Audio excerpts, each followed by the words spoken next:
Dude, they're real good. I really don't like. I don't drink a whole lot of pop at all. Like I mostly drink water, seltzer. I switched off. I'm feeling bubbly. Yeah. Feeling a little spritz. Like I need a little effervescence in my life. Okay. Right. I put in name and question mark. I don't know what we should do for our intros. How should we introduce ourselves? Because we don't really do a full intro. You know what I mean? Like, yeah. This is who I am. Like people know. Yeah. So it's like, all right. If you don't know by now, right? Go back and watch episode 1. Like now you know. You got to catch up. Yeah. Exactly. Allow me to reintroduce myself. My name is. Allow myself to reintroduce myself.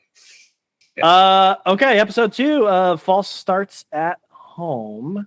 I'm Dan. I'm Tim. And we're brothers.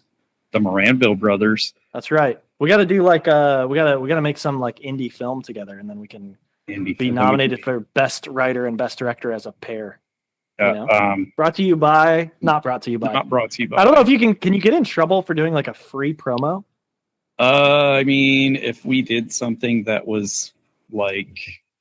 Oh, they didn't like. They could sue us. I mean, actually, the way it would work is they'd have to send us a cease and desist first. I think. Oh, okay. We'd have to delete the content that used their branding in it, and then. Okay. Yeah. Come at me, bro. I'll switch to Poppy. I will switch to Poppy. Actually, no. Please don't come at me. Olipop's better than Poppy. So. Okay. Our game plan for today, we are gonna we got some special news. We're gonna chat a little bit about current events, things that are in the news because we're relevant. We know what's going on. We're gonna talk a little bit about why we root for the teams we do. We'll chat a little bit about women's sports. I'm very interested to see why Tim put this in the agenda.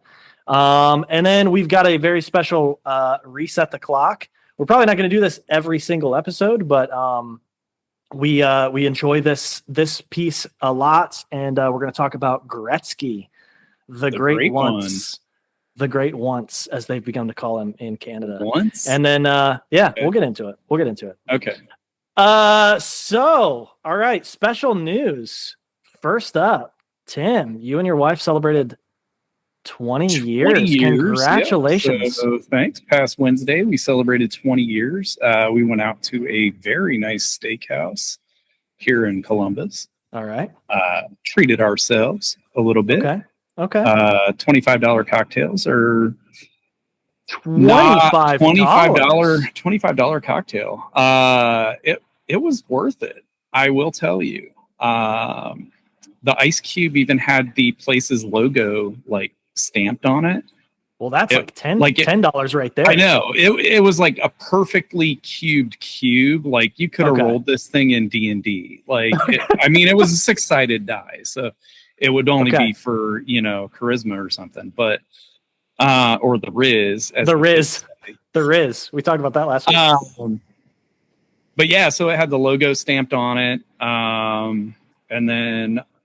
So that's what Alicia got, was an old fashioned. It came with that, and Can't go wrong with an old fashioned. Yeah, I got the cocktail that I got came in more of a martini glass, but it was really good too. Okay. What was the whiskey used in the old fashioned? I don't know, to be honest, because it was some house like single barrel selection, and they didn't say what barrel it came from. So interesting. It was delicious. Okay. Whatever bourbon it was awesome. All right. 10 out of 10 would drink again. Okay. Only on my anniversaries. Right. That's not an everyday drink. The $25 cocktail is not an everyday drink. Bet for the $25 per cocktail, we probably could have got a nice bottle of bourbon and made like several old fashions at home ourselves. Yeah. But sometimes it's nice to have somebody else do it for you. That's right. And I don't have a logo to stamp on my ice cubes. You don't. Yeah. It would have been more disappointing. Something to invest in, though. Something to think about. Actually, so I saw a commercial the other day for, this is getting way off the rabbit hole, but a commercial for a fridge from LG that the ice maker makes the sphere ice. Ooh. So I was like, that's on my, like, when we buy a house, that's on my, like, I gotta have that. Obviously. Very nice. You have to have that. So, I mean, you can't, I don't know how I've lived this long without that. Exactly. To be honest, like, I don't know how I will make it the next, however long it takes me to buy a house and that fridge. Right. But 20 years. So we spent quite a bit of money on the steaks. All right. Had a good time. We were going to go out to it. Let's hear the bill. It's about $350. $350. Okay. $350. All right. After tip, so not too bad. Very nice. We were going to go to a jazz club that's like across the street from the steakhouse, except that because of Columbus's notable live music scene. Yeah. Yes. But when we pulled up, due to an outage of some sort, they wouldn't elaborate. They just had a sign on the door that said it was closed. The mob. It's the mob. Yeah, so I don't know. And then I got a migraine, so we came. Bummer. Yeah. Bummer. I've had 2 migraines this past few days. It's been sad. Yeah. So. Well, do you have some marital advice for the youngins among us in our audience? Like a 19, 20, 23-year-old kid thinking like, I want to propose and get on this married life kind of thing. Don't when you're that young. I mean, honestly, like grow up a little bit. I would say, how old were you guys when you got married? We were 24. Okay. So, I was 23. I was freshly 23. I was like barely 24. Yeah. First of all, I mean, make sure that you find the one, so probably a best you can laugh and have fun with. Somebody who can take care of you when you're sick and vice versa. Don't take yourself too seriously. Okay. And in my case, I just always have a backup wife ready, so she knows like she's got to stay on her A game. Where's the remote? I'm watching for the remote to play. No, I'm kidding. I mean, I do have a backup wife. I've never taken her to a Coldplay concert. That would be a really good piece of advice. Would be don't take your work wife. Yeah, don't take your work wife to a Coldplay concert. Yes. Bringing a new meaning to work wife there with the man and woman who were caught on the big screen at the Coldplay concert. Yeah. It wasn't a false start at home because he's from New York and it happened in Boston. So it was on the road. I read that. It was a false start on the road. Right. But still, like pretty fucking stupid, dude. How far is New York to Boston? What is that? Like a good couple of hours drive at least, right? I don't know. You think that guy drove? No way. They flew? They booked a flight? Oh, I'm sure. Oh, it's a CEO of a he's the CEO of a company. If you're a CEO, you're not driving 4 hours. He probably, if I had to guess, has a helicopter that took him. A helicopter, dangerous. I mean, those guys are all right. Yeah. What a way to lose your job. First and of your all. marriage, and your marriage, all in one go. Marriage, like just for a Coldplay concert, like I mean, I wouldn't do it in the first place, But if you're gonna just if you're gonna blow up everything, you're gonna blow up your whole life. A Coldplay concert, like that's what you chose, Yeah. Yeah. Who would you? I mean, like who? What concert is worth? Yeah. I'm just hypothetical. I'm not even gonna answer that question. I'm not even gonna answer that question. I don't think any is. But so how we're talking about Ohio meaning like mid and whatever. Right. I think I found out what Ohio really means this week. Ohio means like, oh, we're relevant too. Please keep us in the discussion. Because literally, like the day after that happened, the Cincinnati Enquirer says that guy has a connection to Cincinnati. Like, oh my gosh. Oh my goodness. Come on. Like, that is the most Ohio thing ever. Like, well, he was here one time. He was in our city. Like, stop. Let's make this guy's life and downfall relevant to our readers. Yeah, for some reason, our readers are already having a good time. The memes are amazing. Yeah. I don't know if you've been keeping up with some of them, but I have not, because I'm pretty much off of social media completely, which has been like absolutely great for my life. But I did read a few. I saw you put this on here, and I was cracking up because I did see. I actually don't even know where I saw any of this. Maybe on YouTube or something. But I was cracking up because I was just like, this is such a funny thing to talk about. And what's funny is I read a couple articles because I was like, I want to know more about like what this actually was. Like, was it, because I saw the quote, the Chris Martin quote of like, oh, either those two people are having an affair or they're just really shy. And it's like, that's a funny thing to say by their reaction. And then it was, and then I think he realized like, oh shit, actually, just like, whoops. But like, it brings up a couple of things. One is like, I know they went to a different city.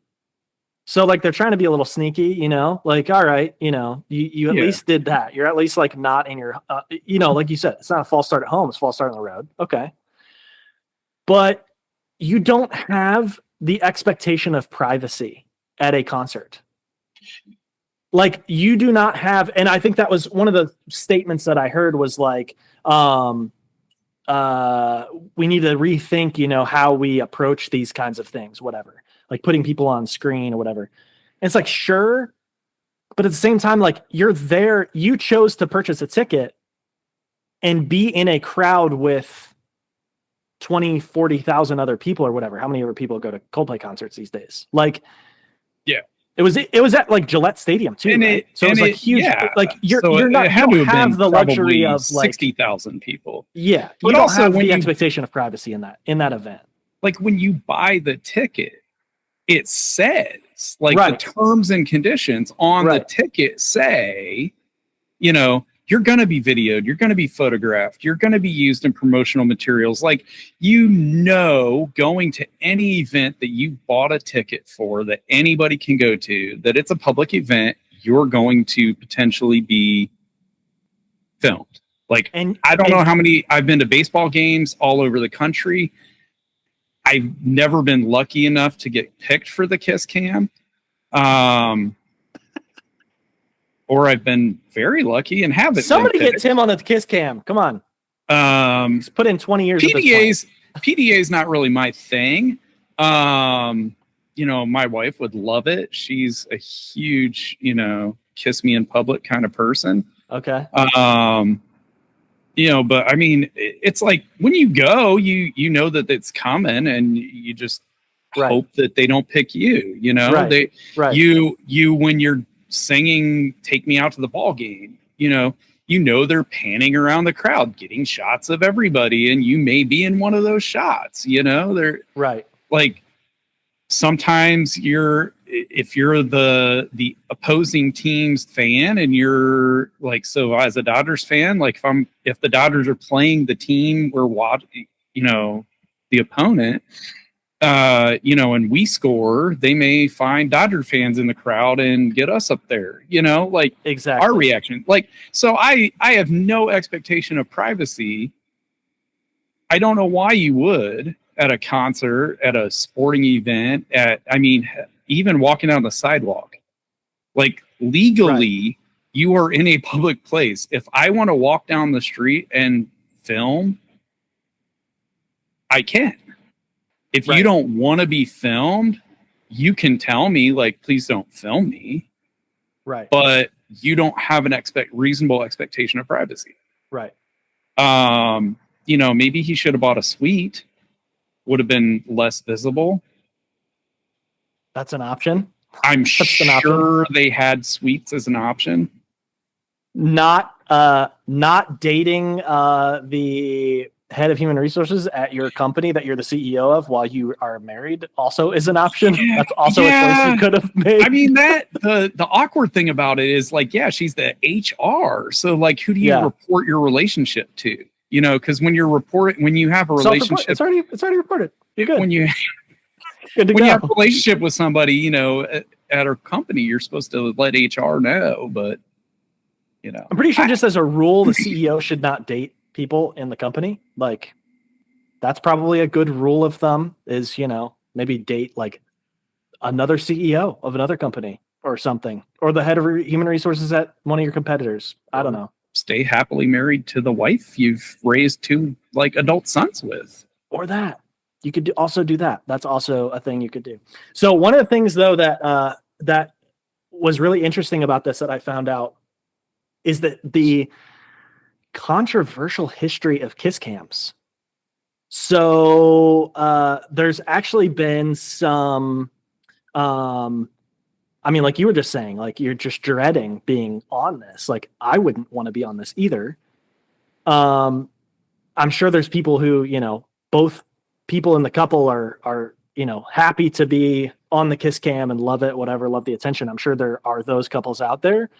But there's been instances of like, where was it? I think I don't want to call any teams out specifically, but there was an NPR article about the Coldplay Concert Couple mentions that there are a couple of cities who have gotten in trouble, sports teams that have gotten in trouble. I want to say Philadelphia is one of them. And it just seems like a Philadelphia kind of thing. I can't imagine Philadelphia doing something stupid. Right. Who were like putting up, like you were saying, opposing fans, but they were finding gay couples that were opposing fans and getting like the crowd to like jeer them, like, oh, that's in a homophobic way. That definitely sounds like a Philly thing. Definitely sounds Philly-esque. Yeah. So, sorry, not sorry to any Philly listeners out there, but, so yeah, so there's been this kind of like a little bit of controversial issues with these kiss cams. They actually had to apologize. They like stopped doing kiss cams, that sort of thing. And then there's also all these awkward situations always where like the person running the kiss cam has no idea like who you're sitting with. Could be your sister, your cousin, your mom, like whatever. It's kind of weird, like, you know, and then it's also just very like, the tendency to focus on heterosexual couples. It's just, there's a lot to unpack there with the kiss cams. And it's kind of like one of those things where it's like, maybe we can just be done with this at this point and we can go on to like the silly, like lookalikes thing. I love that one where they show like the person. I don't mind like, that. Yeah. Yeah. As long as it's not like making fun of somebody, you know, making them the butt of the joke sort of thing. Yeah. Like it's like a fun one. I think if they're doing, or a lot of stadiums now are doing like kids, you know, so they're finding, you know, younger kids who maybe are at their first game or something like that. That's, you know, that even though, I mean, do you really want to put somebody's kid up that, you know, like, and then it goes viral and like, I know it's not an expectation of privacy, but there are some people who are trying to keep their kids out of, you know, social media and stuff like that. Like you just made me think of this as a situation because we don't put our son on social media. We don't put his face out there. One of the things is like one piece of this is like, I don't want, you know, facial recognition, whatever, like the algorithms of these, you know, tech giants, like being like, oh, we have your son's face. We're just going to build this massive profile of his whole life or whatever. Yeah. But then too, just privacy, like, and for him to be able to get to an age where he can consent to have his face put in the, you know, internet, whatever. But you just raised the point for me too, like thinking about, wow, if we take him to like a Red Wings game or Tigers game and he gets on the Jumbotron, somebody's like filming the Jumbotron. It's kind of an interesting thing because like that could end up online. Obviously nobody's like necessarily going to know it's him, but that is an interesting, I mean, I guess you could funny, you know, right. He, like throws a hot dog onto the ice or something like that. Oh, that'd be awesome. Which at that point, I guess you've started your career, dude. Yeah.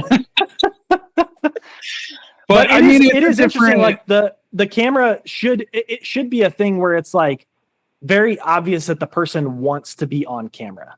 Like when I did youth development stuff, running youth programs, we got tickets to, this was in Nashville, and we got tickets to Preds games all the time. And so, which sounds awful. Like now that I think about it, I'm just taking a group of teenagers to the Predators. That's not great.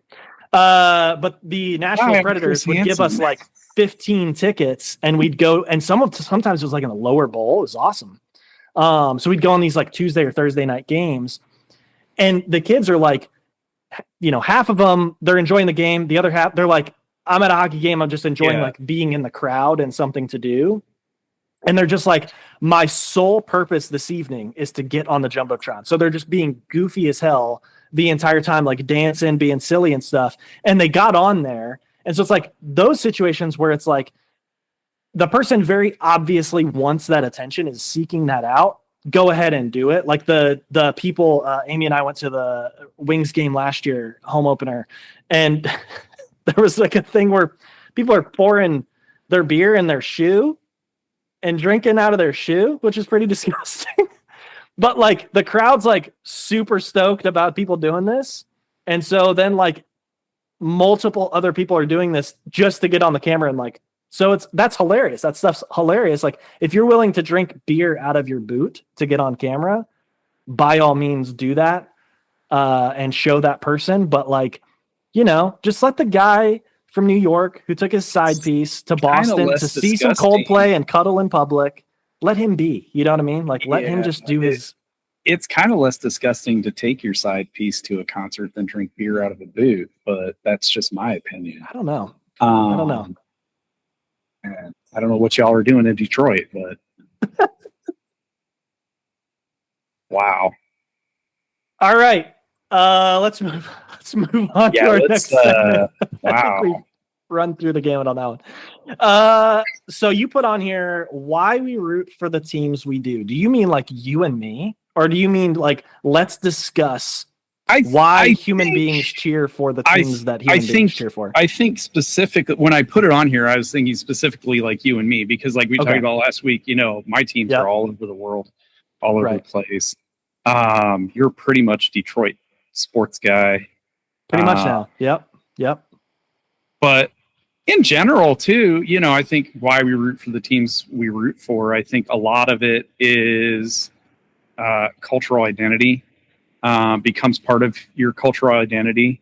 There's a lot of like, I know very few people who are opposed to the use of the we in reference to the team. You know what I'm saying? Okay. Like it's not just that the team won, it's we won, you know, we as the fan base, we as the city.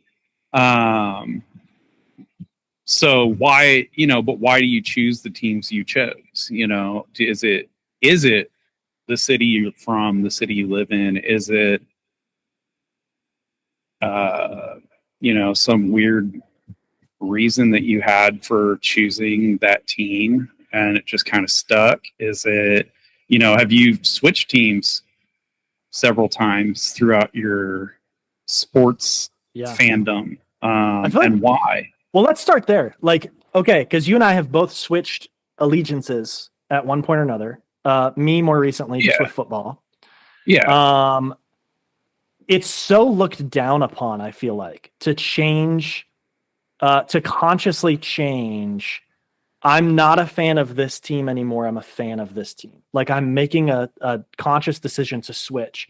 I feel like it's maybe less looked down upon if you move to that city. Like if you're like if I left Detroit, which I will never do, and moved to Tampa, for me to become a Lightning fan would feel like somewhat natural because that's the team that's there. It's, you know, you get to go to the games, you get to see those things, you get to go to the events, all that kind of stuff. But I feel like it's looked down upon, and should it be? Do you think it should be looked down upon to like change teams? I think it depends on who you change to and why. Because there are some people who, you know, they're going to change to, you know, in the 90s, we saw a bunch of Cowboys fans, you know, Dallas Cowboys fans. Like all of a sudden, you know, you're from Seattle, you got the Seahawks, you know, and all of a sudden Emmitt Smith just became your favorite player overnight, and you're a huge Cowboys fan because they're actually winning and your team's not. You know, or in the early 2000s, you know, we all of a sudden Patriot bandwagon alert, you know. I think it depends on why you switch teams and who you switch to. Obviously going from the 7-time champion Steelers to a Colts team that's won too. and isn't very good lately. Or for you being becoming a Lions fan, it's not like we jumped ship, and the reason I had to just give up on the Steelers because they basically given up on themselves. I mean, they've looked at themselves over the last 8 or 9 years and said, you know what, 9-8, we're okay with sneaking in as a wild card team, maybe winning that playoff game, maybe not. We're okay with Mike Tomlin just basically being a ho-hum cheerleader at this point. Like, I feel like when he first came in as a coach, he was on fire. He was, willing to call things like they were, willing to challenge the players. And now, like, over the last few seasons especially, he's just gotten to a point where it's like, I don't know what's going on, and I don't want to make excuses, but here's the excuses why we suck. Right. And it's like, if you're not going to fire that guy after 6 consecutive just not good seasons, and you're not, and they're not drafting, replacement quarterback for Ben Roethlisberger, who wasn't even that. I mean, he was a good quarterback. Was he a Hall of Fame quarterback? No. But when Mason Rudolph is the guy that you have waiting in the wings, and then you don't draft it, then they go out and get Kenny Pickett and don't even give him a chance. Right. And now bring in, Aaron Rodgers, because why not drag in somebody who is at the end of their career and also says really questionable things online? Past the end of his career, I feel like maybe I'm very much overgeneralizing by the people that I know of in Western PA, but I feel like Aaron Rodgers kind of fits the culture there. Kind of feel like that. Kind of feels like it's like I think weirdly enough, he'll fit in fine. No offense to the Yinzers that are but it's. So like I rely on science and whatnot. I think it just depends on why you switch your team and who you switch to. Right. Like obviously the Colts. The reason I picked the Colts for an NFL team to support, and like I've said before, I'm not huge into football, American football anymore. That's my home state, my hometown team. So why not? And Alicia cheers for the Colts. And my wife already has been cheering for them since she got off the Packers bandwagon in the 90s. Really? Yeah. So she was a Packers, a Favre fan. A Favre fan. Okay. And then became a Peyton Manning fan. And of course, Peyton's awesome. I mean, Peyton's made some equally questionable. Oh, really? Personal life choices that right. I mean, but well, that sucks. At this point, who hasn't? Right? No, that's true. I mean, it's just one of those things. Yeah. But I've changed hockey teams twice. Who was it before? You're current Golden Knights fan. Yeah. Which I feel like you always get a pass if there's an expansion team in the city that you live in. You get to switch. You get to switch to that. Yeah, you can take. Yeah, nobody can say shit to you. Yeah, and I have friends who live in Vegas who they're from Detroit, so they were Red Wings fans. But they became VGK. They're our second team. They're their second team. They're bandwagon fans. Fuck those people. They're just kidding. They also wanted to see winning hockey, so I walked right into that one. False start at home. So I think if you live in a city that gets an expansion team, you get a free pass to switch allegiances. Houston and Atlanta, here you come. So Houston, Atlanta. Is Quebec getting their team back? No. Gary Bettman they're hates talking Canada. about all this weird, expansion Gary Bettman stuff. hates Canada. Yeah. He only wants Sunbelt teams. When I first started watching hockey, getting into hockey, we lived in the Pittsburgh area. Okay. Okay. Lemieux and Yager were on the team. The Pittsburgh Penguins were winning. So I became a Penguins fan. Then we moved to Ohio. I kind of like, this was back before like you could watch hockey outside of your market. So it was a little difficult to follow the Penguins still. And then I liked Patrick Waugh as a goaltender. Makes me want to vomit. So I kind of hopped on the Colorado Avalanche. I did hop on that bandwagon because that was when they started getting hot, when they had Sakic and late 90s, early 2000s. Yeah, late 90s, early 2000s. But then when we moved to Vegas, I kind of just didn't watch hockey as much. Like I would watch if there was a national broadcast on every once in a while, but there wasn't, nightly hockey on. And then when they announced that we were getting a franchise, we went to the naming ceremony, went to, preseason games, got all the merch, went all in on that. And now that we live nice. And now that we live in Columbus, we're like, we'll go watch when the VGK come to town. But I'm not getting Blue Jacket season tickets. Don't they just give them away? No, they're actually quite. They're actually quite charge. Expensive. Oh, are they really? Oh yeah, they're. Yeah. Yeah, they keep sending me emails. They want me to. They want me to come. Like, nah, just give me a single game ticket. So okay, so you're VGK, Colts. You said you're a Pacers fan. Pacers. Okay. I actually was trying to remember what your basketball team was because for some reason, were you a Suns fan at some point? I remember growing up, you had a Shaq poster and you had a Barkley poster, right? No, not Shaq. I thought you had a Shaq poster. I don't think I had a Shaq poster. You had I remember in our bedroom a Shaq Orlando Magic Shaq poster. Maybe I did. I know for sure I had a Charles Barkley poster, at least one, if not more than one. Okay. Loved Charles Barkley. He was my hero. Okay. My love for Charles Barkley started when he made that Nike commercial where he said, "I'm not a role model." Okay. That just spoke to you. I was like, that's my role model. That's my role model. Literally, like I saw Charles Barkley. He's like, I am not a role model.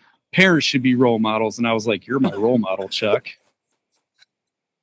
And so I became a huge fan of the round mound or rebound.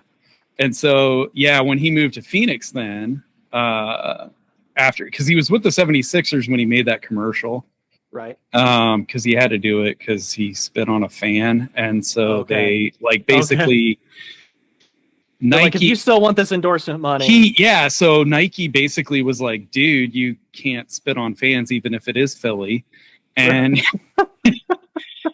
because I feel like in Philly you should get a pass for spitting on. Yeah, like I feel like Philly fans kind of throw things and spit at you. Like you should be able to give it back. They kind of want that. Like yeah. So anyway, Barkley went to Phoenix, and then at the time he was in Phoenix, I think was like right around Grandma and Grandpa moved to Phoenix. Right. So we sort of had a Phoenix connection, and Uncle Jim and Aunt Angela live out there. Yep. So we had like a little desert connection. So I became a Suns fan for quite a while.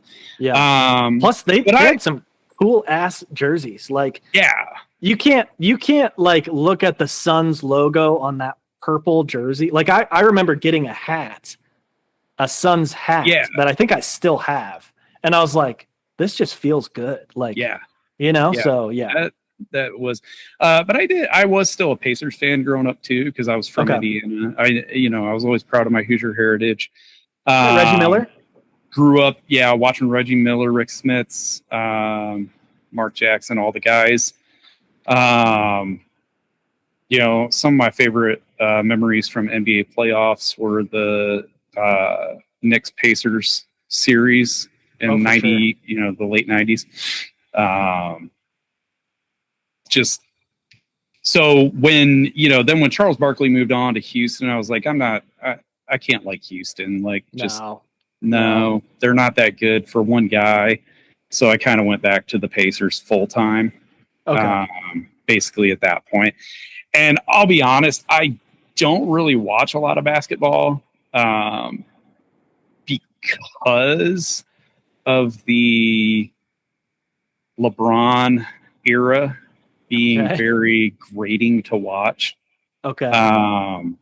We'll have to get into that on a future episode. Yeah, it can be discussed on a future episode, but it just, a lot of this era of basketball has really kind of just maybe not want to watch basketball too much. Yeah. Just, it's not as, the game's changed. Yeah. I'll leave it at that for today.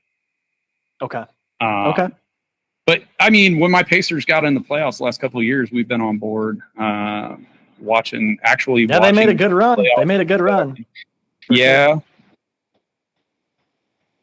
Yeah. They didn't win this year, right? No, stretch your Achilles, guys. Halliburton tore his Achilles in the in Game 7, and that pretty much took the Pacers out of it. And then they ended up losing the game by like 40 points.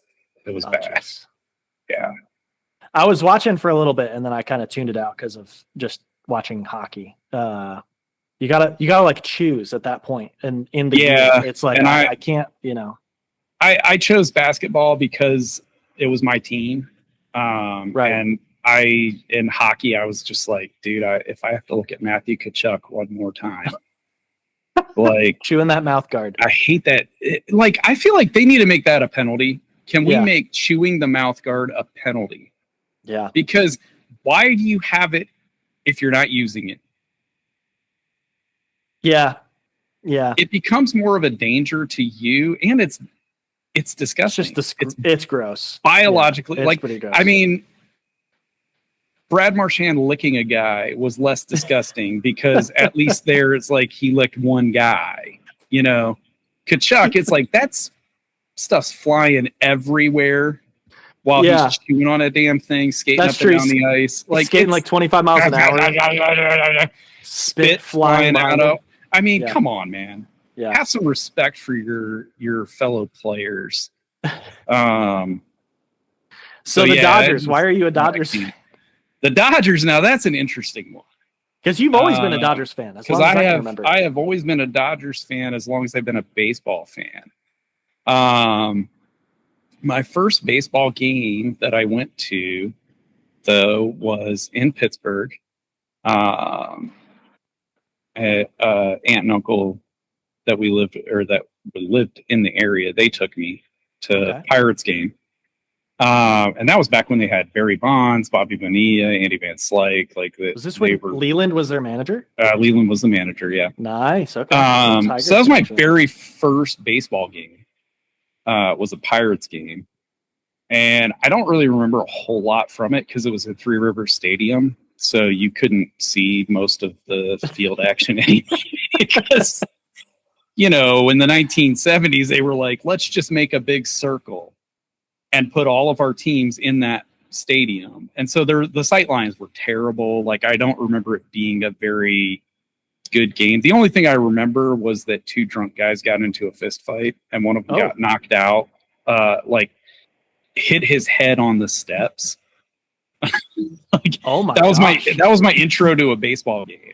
So I didn't really watch a whole lot of baseball after that for a while. I don't know if I was like traumatized or what.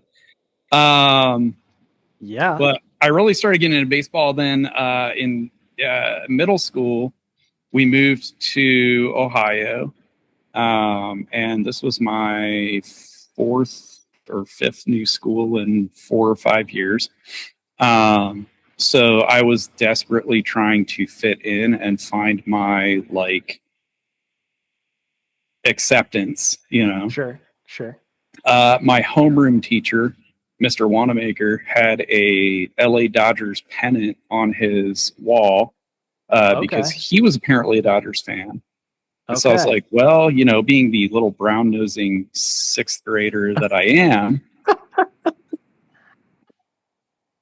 why not? And then also at the time, Saved by the Bell was big.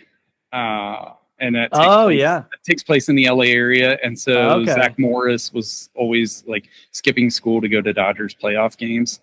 And I thought that was cool. Like, that's one of my favorite episodes is when Zach, so they could never do this episode today.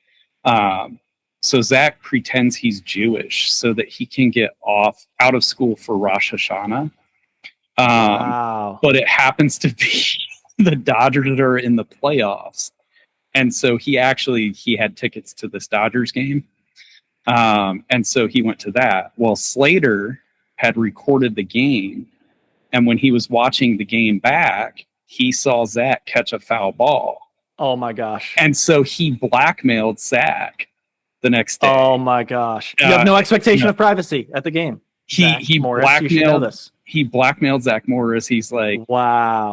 And the way he did it was really funny because he like goes in, he's like, so Zach, how was the synagogue yesterday or temple or whatever? And Zach's like trying to, you know, bullshit his way through how great it was.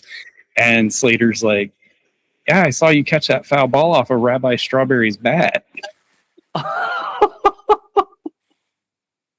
And then he basically extorts Zach Morris for like, wow, whatever he want. You know, I don't know if he wanted to date Jesse at the time or what, but you know, what a storyline. So that's when I started to get into the Dodgers, and then when they had Tommy Lasorda, who was a great manager. Mike Piazza came up as a catcher in the organization, and I really liked him. A lot of the players from the 90s, just really liked them, the way that they played. And then when we moved to Vegas, the Dodgers were actually our local broadcast team on our cable system. So we actually got to watch the Dodgers like every day out there. So I've been able, basically for the last like 20-ish years, I've been able to watch the Dodgers every day, thanks to either the cable system or now MLB direct, whatever the hell the MLB one is called. Right. I have the MLB app. TV or something like that. MLB TV, yeah. So, and then all-time great Dodgers. You know, Jackie Robinson, the Dodgers were the team that broke the color barrier. And I'm a huge history fan and huge anti-racism fan. So that kind of spoke to me. And then also Vin Scully, the great announcer. You know, he was a one-man show. He could call a baseball game and do color commentary and in-game stories and all that. I mean, he did everything by himself. And they will never replace him. Like, now they have to have 2 or 3 people in the booth. Right. You know, Vin did everything and he was the greatest. So that's awesome. But that's my story on the Dodgers. So a little bit of, you know, started out as a little bit of a brown. So Mr. Wanamaker. Yeah, Mr. Wanamaker. Good teacher, I'm assuming. Or hit or miss. I don't really remember. I'll be honest, but you know, all him out right now. No, it sucked. He might be. I'm sure he's past retirement now. Yeah, true. That was a long time ago. A long time ago. Yeah. So then, so we've covered NFL, NBA, NHL, MLB, and I know you've got Premier League, but do you have any other ones besides? Like, do you follow any other sports besides those 5? Not really. It's hard to like follow a lot of sports, right? You know, like. And I honestly do not have a soccer team in America that I follow. I guess if I were to choose, I might go with the Indy 11, who are in the USL. Mainly again because of hometown connection, right. And because living in Columbus, the team's owned by the Haslams and they have their own set of issues. Oh, geez. So I could never root for them. But no, I mostly just watch Everton in the Premier League. That's who I root for over there. And that started because when I worked at the chapel in Vegas, like half of our clientele came from the UK. Wow. And so the football season, soccer season starts in like August and basically runs through May. And so that's a good chunk of the year. Right. And you'd have these guys getting married, like their club is playing on this Saturday, you know, like they're giving up football to get married. It was interesting because, like, you know, you're in America, like men don't really have to make that choice because American football is mostly played on Sundays. So it was, you know, like there was no analog to that really. There's no, you know, I can't watch my team and, you know, oh, I have to get married this week. Yeah. Yeah. I mean, well, and 17. They're like diehard, you know, like the football fans in England are really into the game. So why not just come over and get married on like a Wednesday? A lot of them did. Okay. But they play games all throughout the week too. So like once their season gets going, they're playing games Saturdays, Sundays, Mondays, Wednesdays, depending on what European competitions they're in. They may be playing on Tuesdays or Thursdays as well. So, I mean, it's like over there, like we were talking about this last week with hockey, you know, 3 games a week or whatever, you know, over there, sometimes they're, depending on what competitions they're in, they may be playing 3 or 4 games in a week. Oh, okay. Depending on time of season. So, but I got into the Premier League just as a way to kind of make conversation. Oh, okay. You know, with clients, because, you know, they're sitting there talking about football and I'm like, you know, well, nobody got hit. What, you know,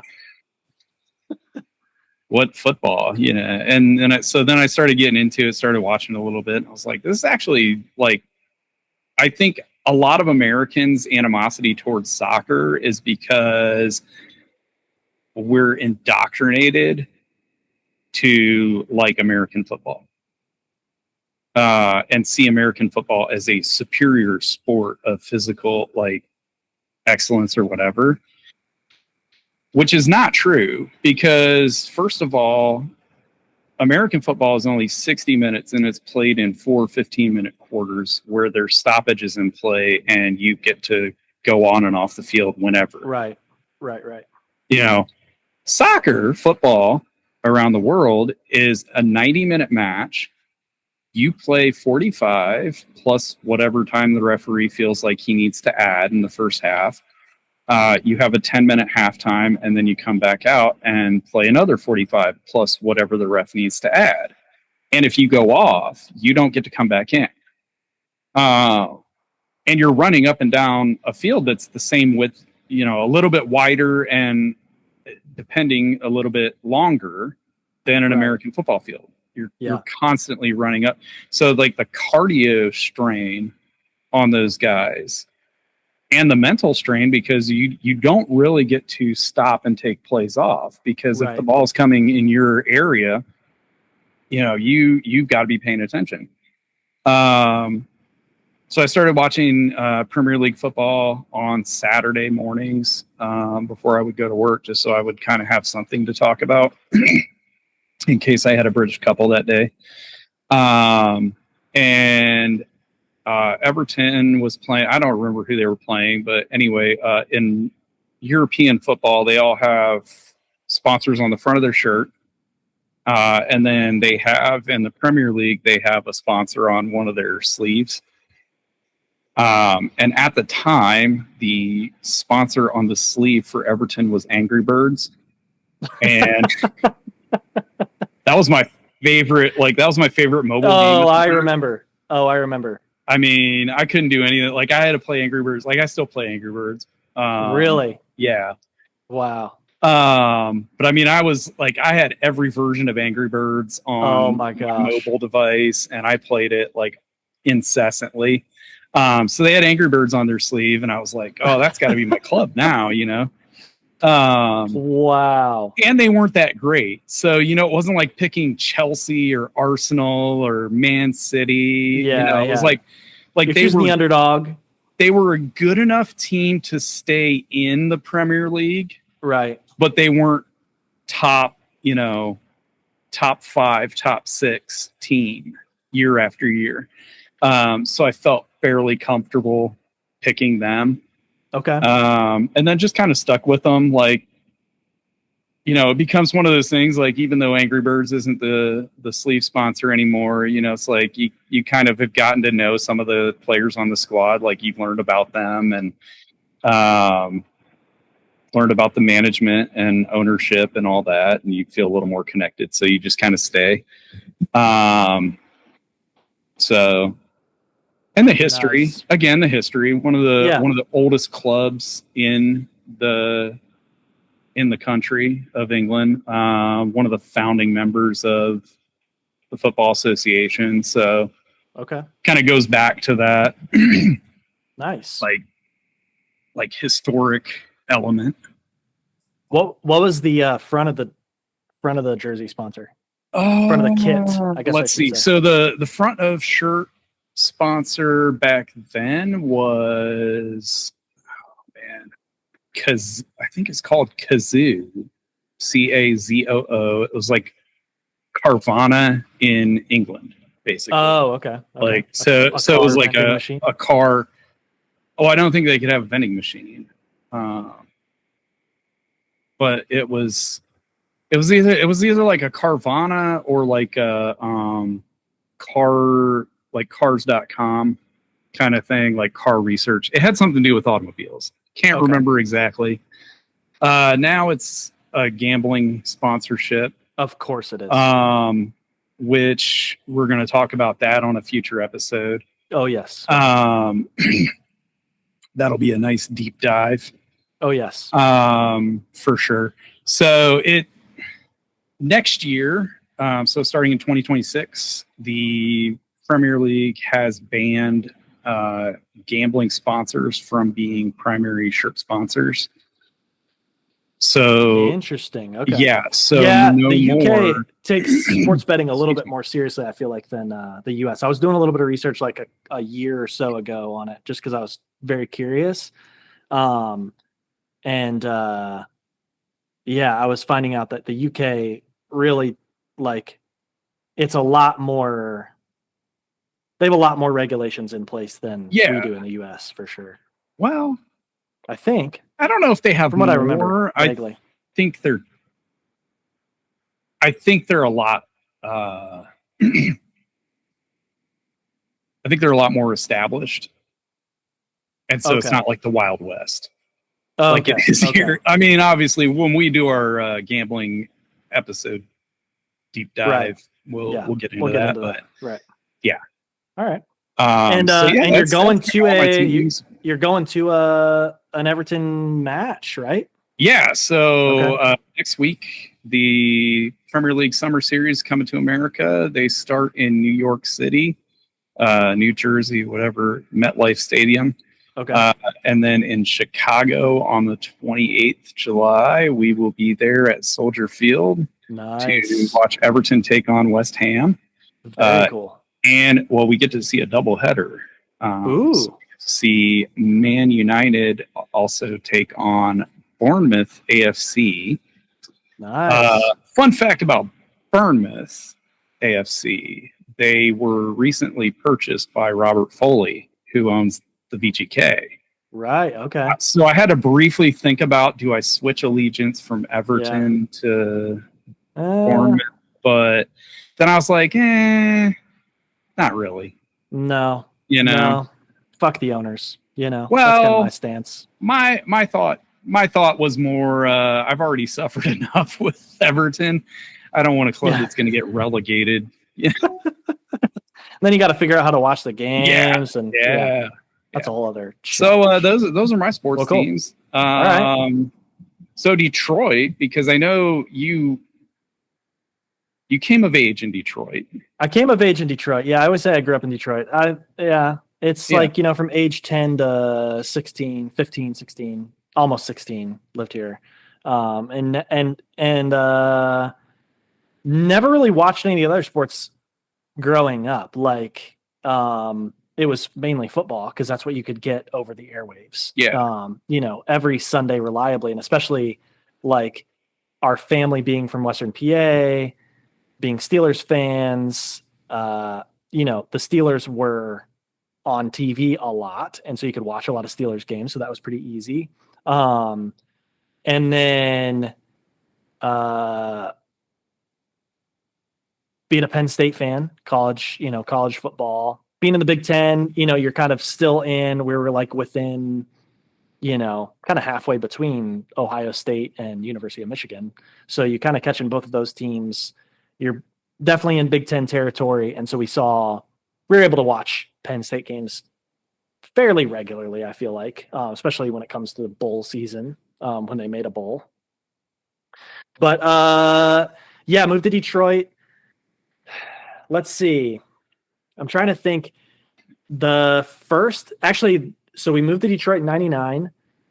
In March of 2000, somebody in our church took me to a Red Wings game. Was a season ticket holder. Took me to a Red Wings game on a Sunday afternoon. We played the Rangers. Joe Louis Arena. I'm pretty sure we're in lower bowl. There's not a bad seat in Joe Louis Arena unless you're like up in the corners. Well, there is now. There is now because it's gone. They're all torn down.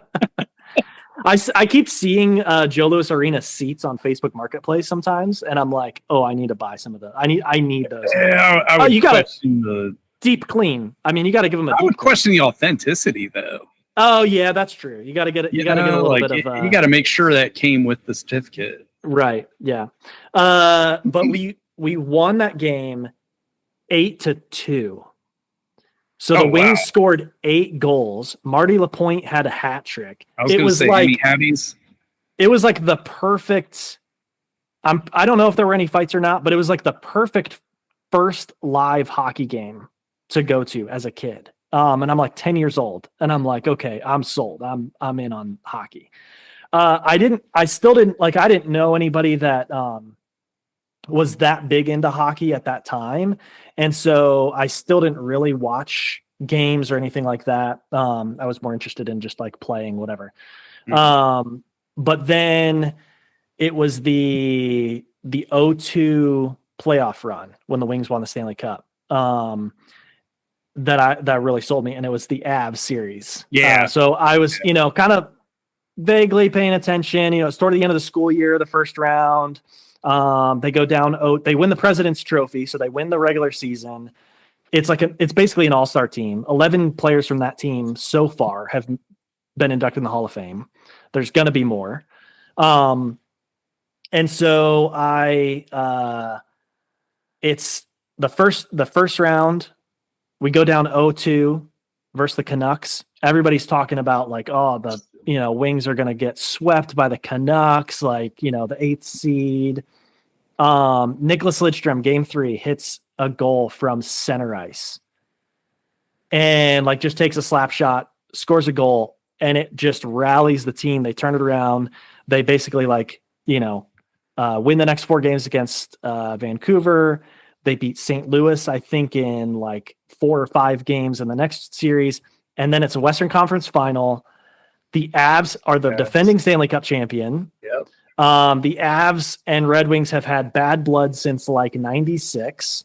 Going back to like Fight Night at the Joe, all the stuff leading up to that.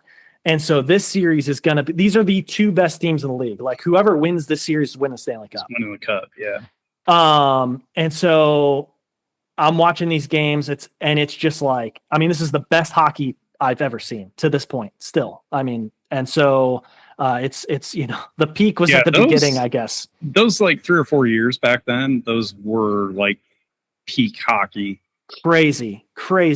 And you're watching literally, like you were saying, like Sakic, Forsberg, Waugh are going up against like Yzerman, Fedorov, Brett Hull, Dominik Hasek. Like it's like you've got like Pavel Datsyuk playing on the fourth line. Like that's how stacked this team was. That's his rookie season. That was his rookie year. It was his rookie year. Yeah.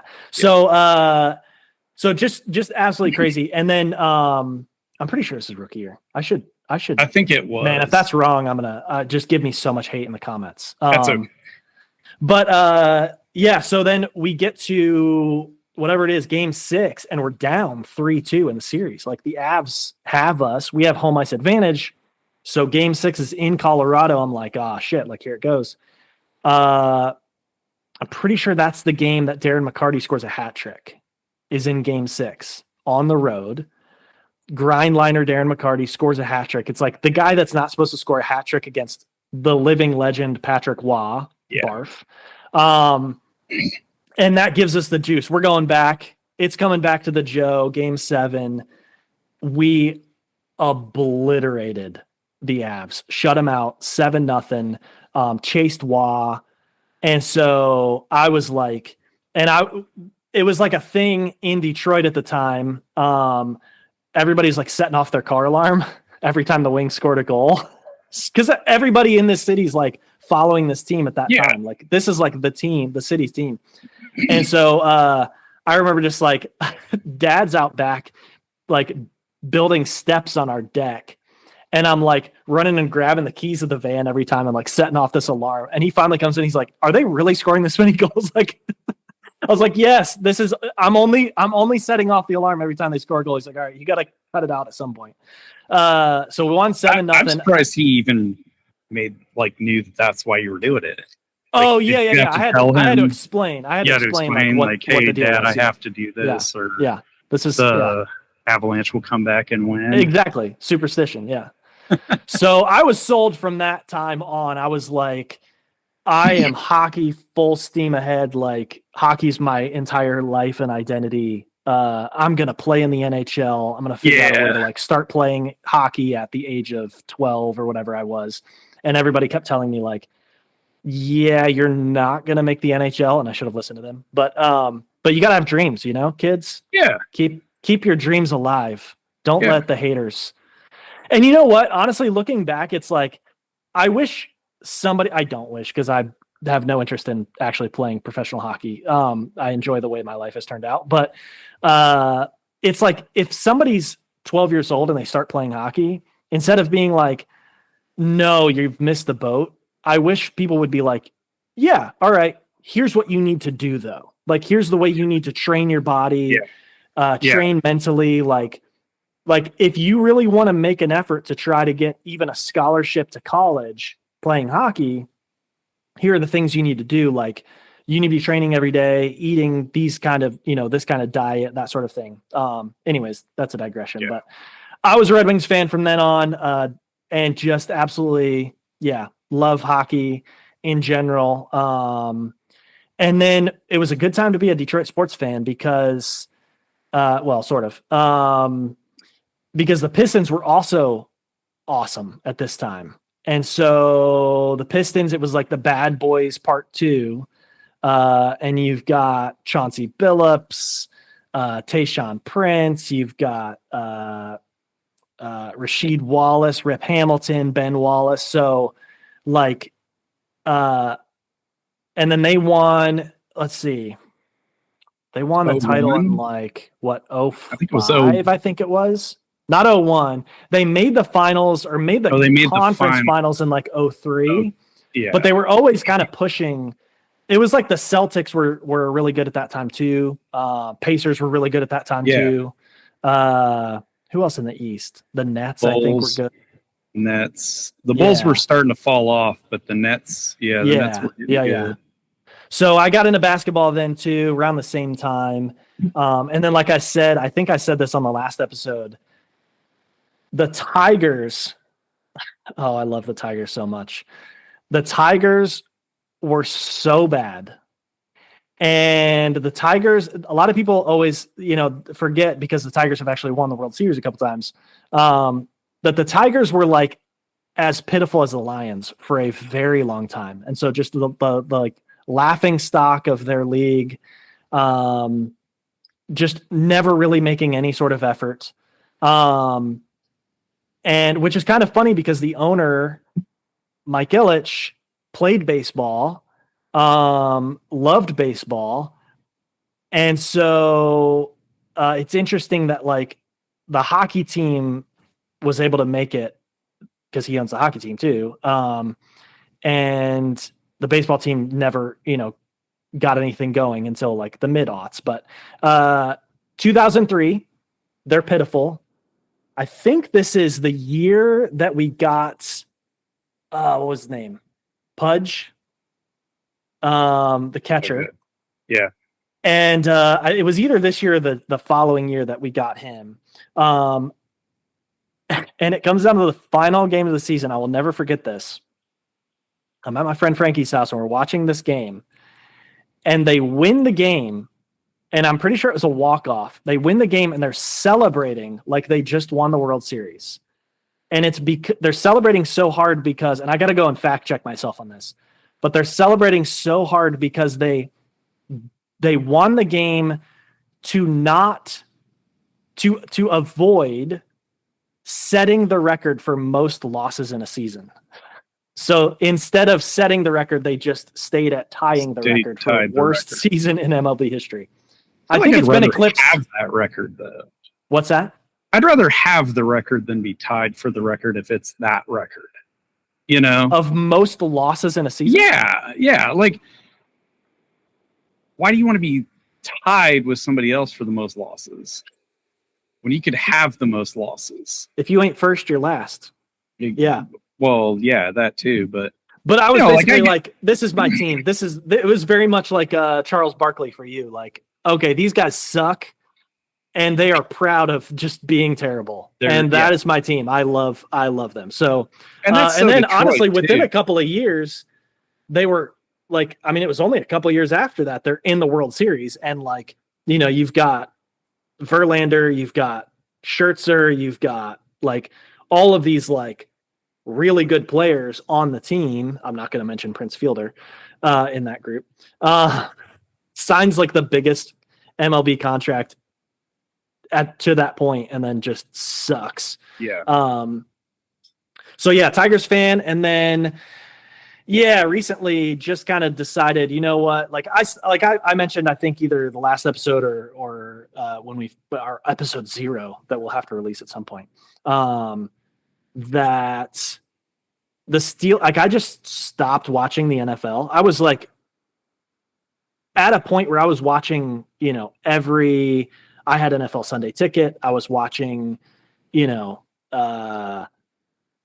games all day Sunday. I would watch every Thursday night game. I was watching the Monday night games. I was playing fantasy football. I'm like, really kind of keeping track on all this stuff. And it just was like, 1, it just got a little too much. 2, it just was like, they really don't care about the injuries and how like brutal this sport is with like, it started to become like the majority of the games I would watch, there was like a career ending injury in that game. And it was like intentional. Like the guys that are playing this sport are like out for blood and trying to hit the other player. So, like, I'm not just trying to like wrap you up and make a tackle and make the play to win the game. I'm trying to like cause bodily harm to you.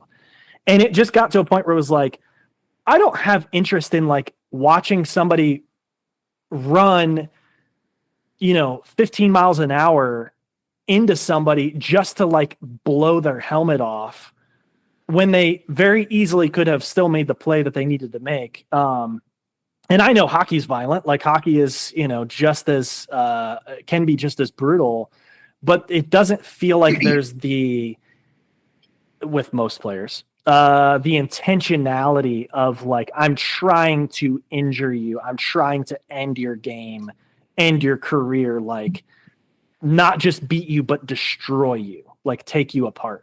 So I really stopped watching football for a while. I also kind of got just like disillusioned with the Steelers in general.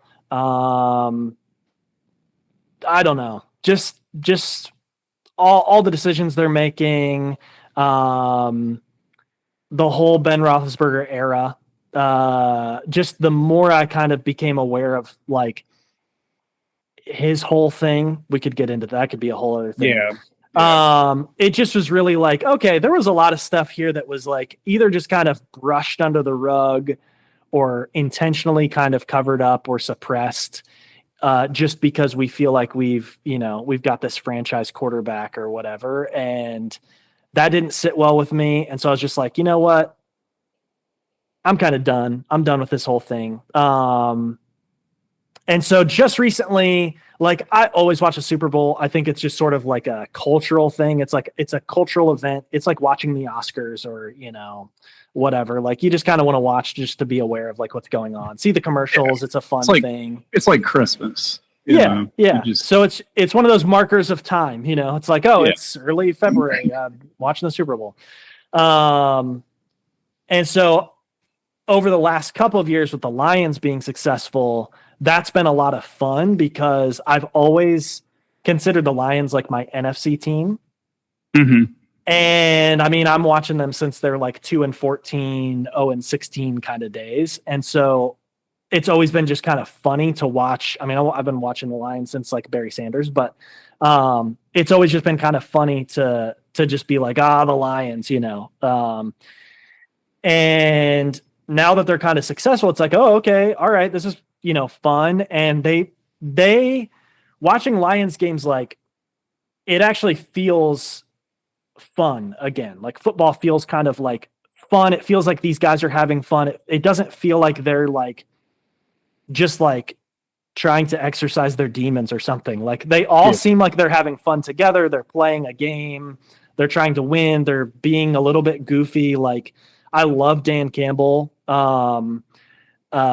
And so, I kind of just decided over the last little bit, like, you know what, maybe I'm just going to switch my allegiance. It's easier. I live in Detroit. So, local team, everything's kind of, the same. So I think I covered all of the sports, right? Yeah. You don't follow any soccer, football? A couple years ago, I was like, I'm going to get into Premier League because I knew some people that also watched soccer, were really into soccer. And I was like, you know what? I'm going to just choose a team and go with it. And so I was looking through trying to decide, like, I was like, I'm going to choose like a mid-tier team, like somebody who's like not going to get relegated, but has some room for improvement. I can kind of cheer them on and feel like I'm part of like the rise, I'm not like jumping on a bandwagon. Like I don't want to choose like Man City, and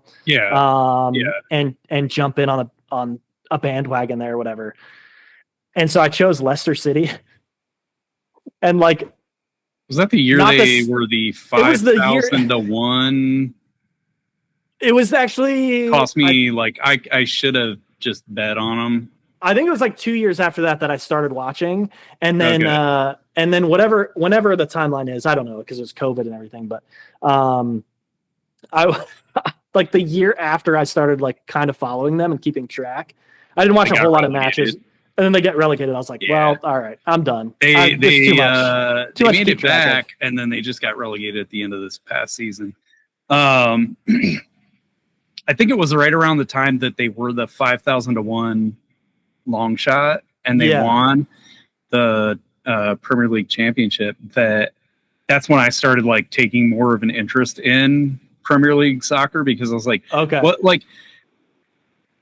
And we'll get into this when we do our soccer episode, but it's like, this would never happen in America.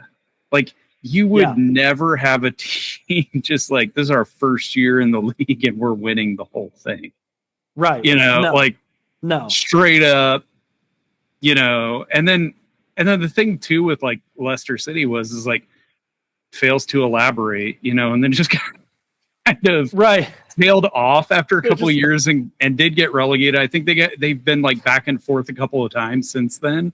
Yeah.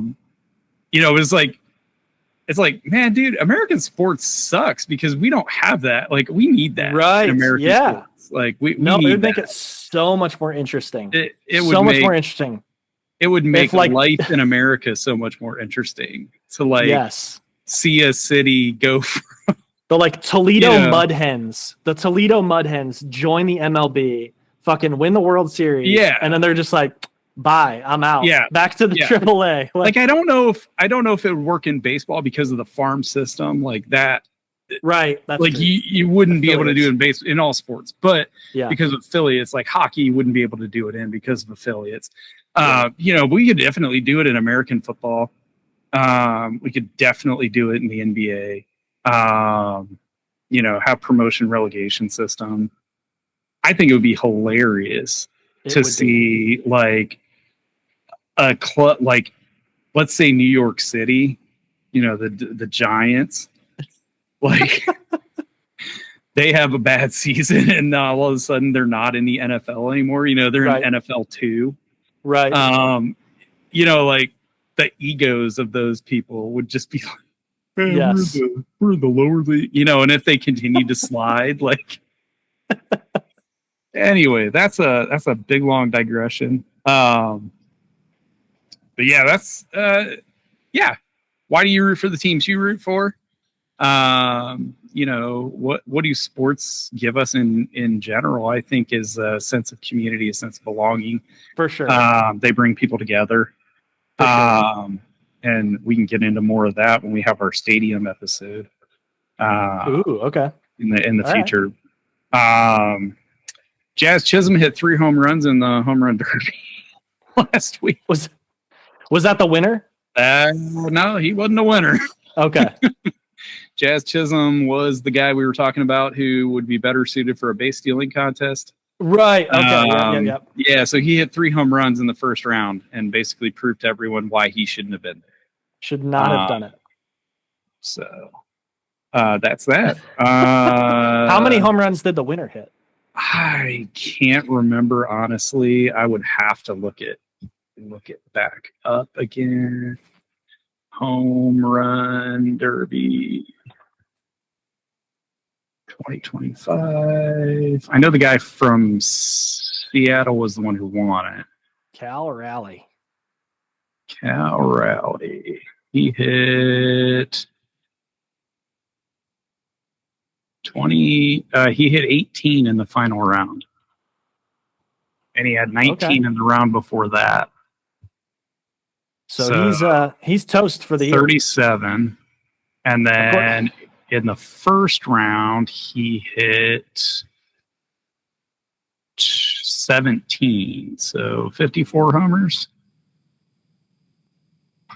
and he barely got out of the first round. He had 17. Yeah, he had 17, and Rooker from the A's had 17. And apparently when they have a tie in the first round, it goes to longest home run. Ooh, fun. Like the actual measured distance of the home run, and his was 1 foot longer. No way. So he had his was 1 foot longer than Rooker's. Now this is the drama we need in the home run derby. Oh yeah, come on. That's. It would have been awesome to come down to the inch, Yeah, right. And 8 inches. So yeah, so he won't hit any more home runs the rest of the year, I'm sure. Yeah, he's done. Sorry, Mariners fans. That's what you get.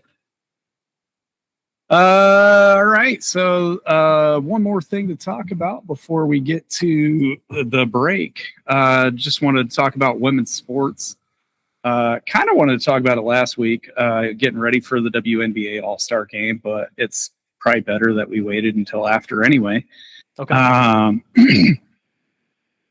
I don't know if you watched the WNBA All-Star game. This is news to me. I did not even yeah, so that's kind of the problem with women's sports, isn't it?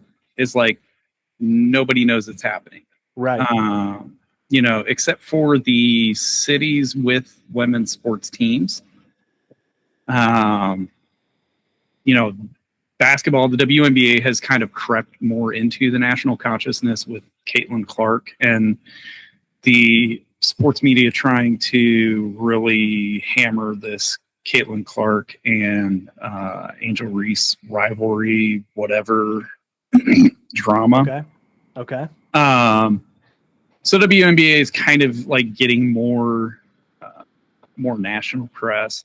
But there's a National Women's Soccer League, doesn't really get talked about.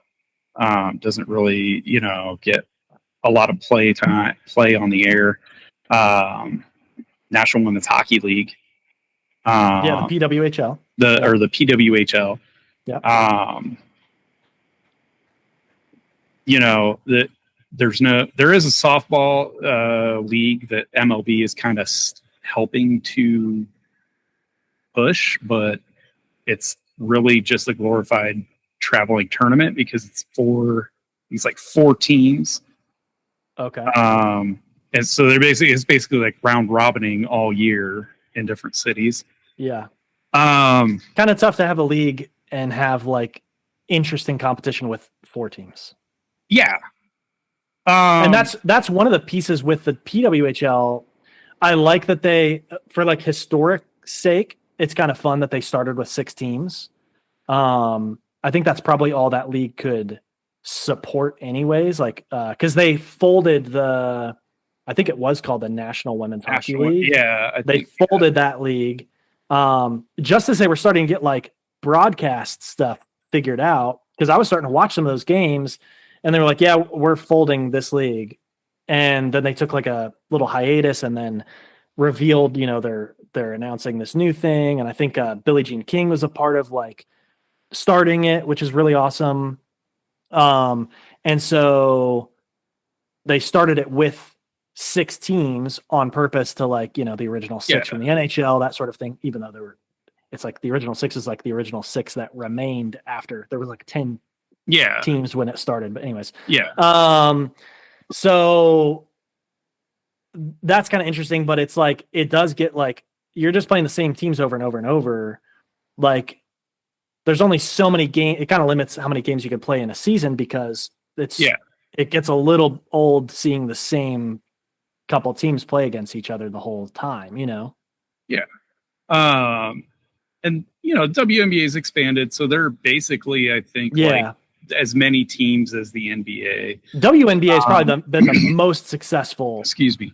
I think they've been the most successful women's sports league. But they still got a ways to go in gaining sort of mainstream status, I guess. I don't know how to say it without sounding sexist or whatever, which is part of the problem. I mean, right. Yeah. Like I think there's a huge like girls aren't supposed to be good at sports mentality. It's not good. The competition's not good. Admittedly, I used to be one of those people, like, they're not that good. It's you're canceled. Boring. You just got canceled. I got canceled. And, and I grew up also, in the era of Bob and Tom on the radio and Howard Stern. So, women are objects in a certain niche of the world. And so when women's sports were first starting out, I think that was a big part of the problem too, was that they weren't supposed to do this unless they were good to look at as well. Okay. So I was going to say that is she hot? The logic, are they playing in bikinis? That would be, right. Like I would go watch that game if, so whatever they did with the Super Bowl with like Victoria's Secret, the lingerie, like, the lingerie bowl. Doing? This is so strange. Yeah.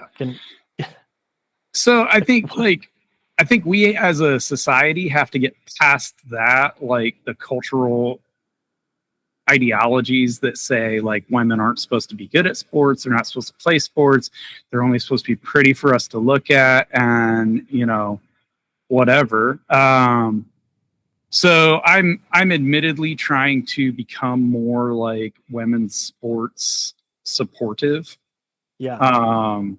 And so like with the WNBA, like just trying to watch a little bit, here and there. Doesn't Caitlin Clark play for the Indiana? She plays team? for the Fever, yeah, but I don't like Caitlin Clark. I think she's kind of you're a hater. I picked Angel Reese in that rivalry. Okay. I think Angel's prettier and she's got a better game. You just did the thing that I'm trying not to, but come on, but you can't nature. You can't. But I think canceled again. One thing that I have noticed in soccer in England, with the Premier League, each club also has a women's team that's associated with it. Yeah, directly really associated with that club. Yeah, very, very so they have access to, some of the same training, right? Same nutrition, all that kind of stuff. Very cool setup, yeah. And so I think when the WNBA started, they tried to do some of that, where like a lot of the teams were based in the same cities as the NBA, some of the NBA teams. But I don't know that they got access to the same equipment, the same training staffs, the same nutritionists, all of that kind of thing. And so it's taken a little while for them to kind of get hold. I think too, the WNBA has kind of been cannibalized by the NBA because they're doing the summer league thing. They just started doing the summer league thing with the men. So it's like no sooner than the NBA finals are over, the WNBA season's supposed to be starting, kicking off and in full swing. And then all of a sudden we're like supposed to tune into this men's summer league thing. Like you guys are killing your own product because the NBA and WNBA are basically run by the same organization. Women's soccer in America has always been better than men's soccer. Oh my gosh. America. Yeah. Like I've long far and away. I've long said that our women's national team could probably beat our men's national team and it wouldn't even be close. Yeah. Our men are just like, I don't know if they're afraid to play soccer, if they don't know what they're doing, like, but our women's national team has always been really good. Women's soccer in general has been good in America. They just don't get TV. They don't get press. Right. They'll be on ESPN3 at, midnight or whatever. Yeah. Yeah. So I think like one of the reasons why do they not gain traction? Like one of the reasons I wanted to talk about is like, do you think they've gained traction? Why do you think they don't gain traction if you don't think they have? I think it's starting to a little bit. I think especially like I remember whenever it was the Olympics or the World Cup a few years ago, like 10 years ago, close to 10 years ago, when the women's team won gold, and all of the pay controversy, like pay equality and all that kind of stuff came out. It was like, okay, there was a lot more attention paid to it. There were also some, I think it was also like, there's like Abby Wambach, Hope Solo, like there were kind of these people that you could latch on to as like celebrity star athletes too, which I think is a piece of it. I think that's part of what the draw is in any sport, where you have like somebody that you can go, okay, like I'm going to at least follow this athlete or, watch the matches that they're in or whatever. So I think that's a part of it. And I saw, you started seeing those individuals like being in Visa commercials or whatever, those kinds of endorsement deals and stuff where you're seeing them like around more. I feel like it kind of dipped off a little bit. But I think we're starting to see a little bit of more intentional effort into it now, like especially with the PWHL. Like I follow hockey way more than any other sport. But I do think WNBA is making a push. Like I was just looking up Detroit. This is a disgrace, but the Shock won. They won the WNBA championship in 2008, I think it says here. And then they moved after 2000, like in 2010, they were in Tulsa, Oklahoma. What happened here? So we'll have to get into that at some point. But it's like, even winning successful teams are not getting like strong fan base, whatever. I don't know what the deal is, but to me, it all comes down to like how, like with sports, I feel like it's twofold. It's how are you drawing in new fans and keeping them to live events? I feel like that's the best way to build a fan base, is to get fans in your building and create an entertaining event. It does not matter if your team sucks. Nobody cares. If they can afford to get into the game and the value proposition feels worth the time and the money they spent to come, go pay for parking, paying for the concessions, like spending the time in traffic there and back. If it feels worthwhile as an event, not win or lose, getting blown out, whatever, it does not matter. If it's fun, people are going to come. Like the Predators, the Nashville Predators are a great example of this. They were not a good hockey team. Yeah. They were an expansion franchise in 92, something like that. 98, I think. Yeah. They're not very good. They don't have like star athletes. They're not, there's not a deep history there. It's not a like traditionally hockey market or anything like that. But they put on a show. When you went to Bridgestone, it's downtown on Broadway. You're literally across the street from honky tonks. You can hear the live music as you're walking into the arena. It's a fun atmosphere. 2, they capitalized on the culture and just the nature of Nashville itself as like a party, country music, just kind of that whole thing. And the whole event, it was less hockey specific and more like we're throwing t-shirts in every intermission. We're playing funny videos in every intermission. We've got all of these different cheers and stuff where it felt like this communal vibe. And it was also very easy to become a part of that community with those certain cheers and stuff like that everybody's doing. Like at the end of every intermission, it's like there's 1 minute of play left in the period. And the PA announcer's name is Paul. Thanks, Paul. Yeah. And so all of these things, and then fang fingers when the other team gets a penalty. Like, yeah, those are all fun. I'm a diehard Red Wings fan. If I went to a Predators game, I'm doing fan thing. Yeah. So fang fingers. Vegas did the same thing with the VGK. They made it entertaining outside of hockey. So even if and I can't imagine too many people did know a whole hell of a lot about hockey. Right. You're in the desert. But you made it the hottest ticket in town. It's been sold out for, since its inception. Like you can't buy tickets without going through the resale market. And I don't think women's sports is there partly because of the arenas they're playing in too.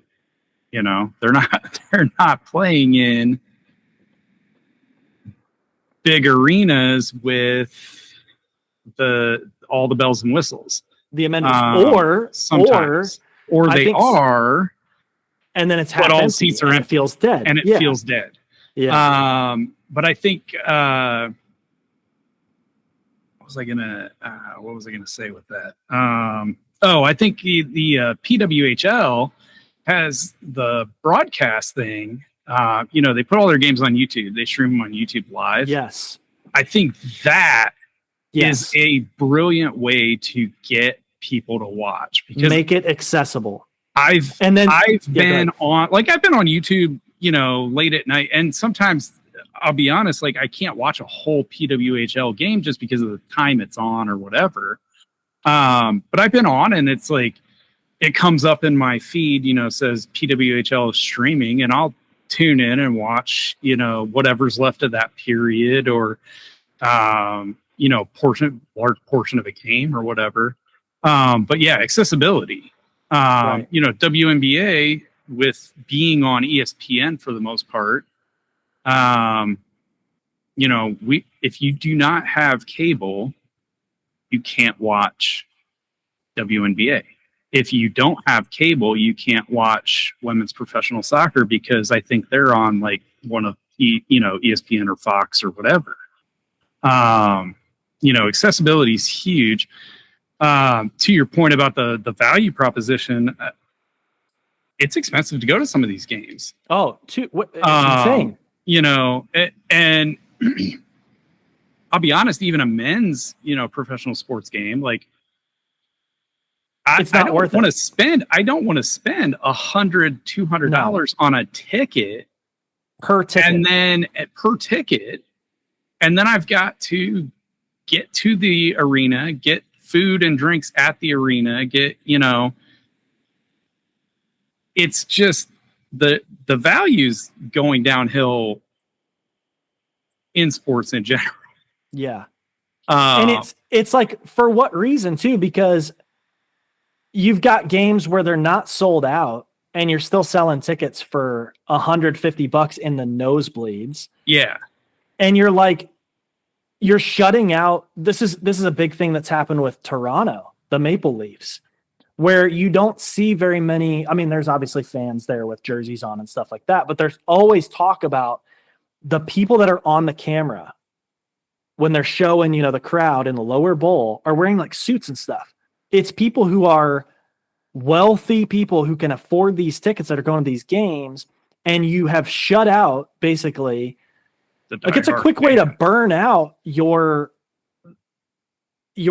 like recurring fan base, where like a parent can take their kids to the game and afford to do that, and the kids sold for life. Like, you do that one time. I went to one hockey game.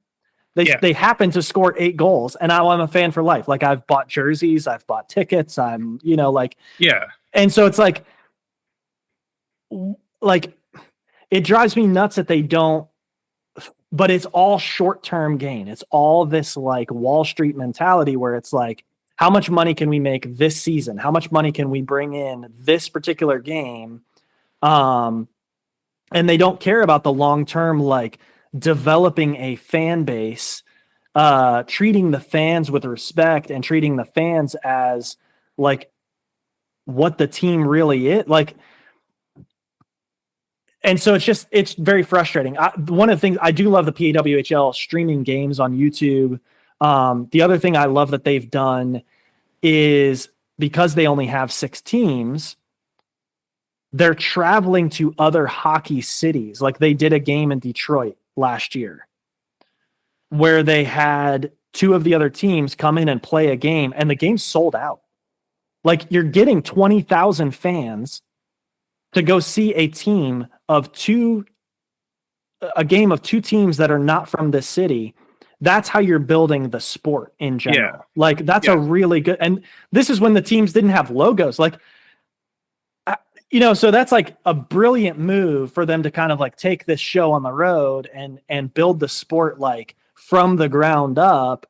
But like you said, like also having the broadcast where it's accessible and it's not so hard to just watch a game. Like, make it easy for me in the era of like every bit of media being spoon fed to me and being accessible on 5 different platforms. Like, make it easy for me to watch this.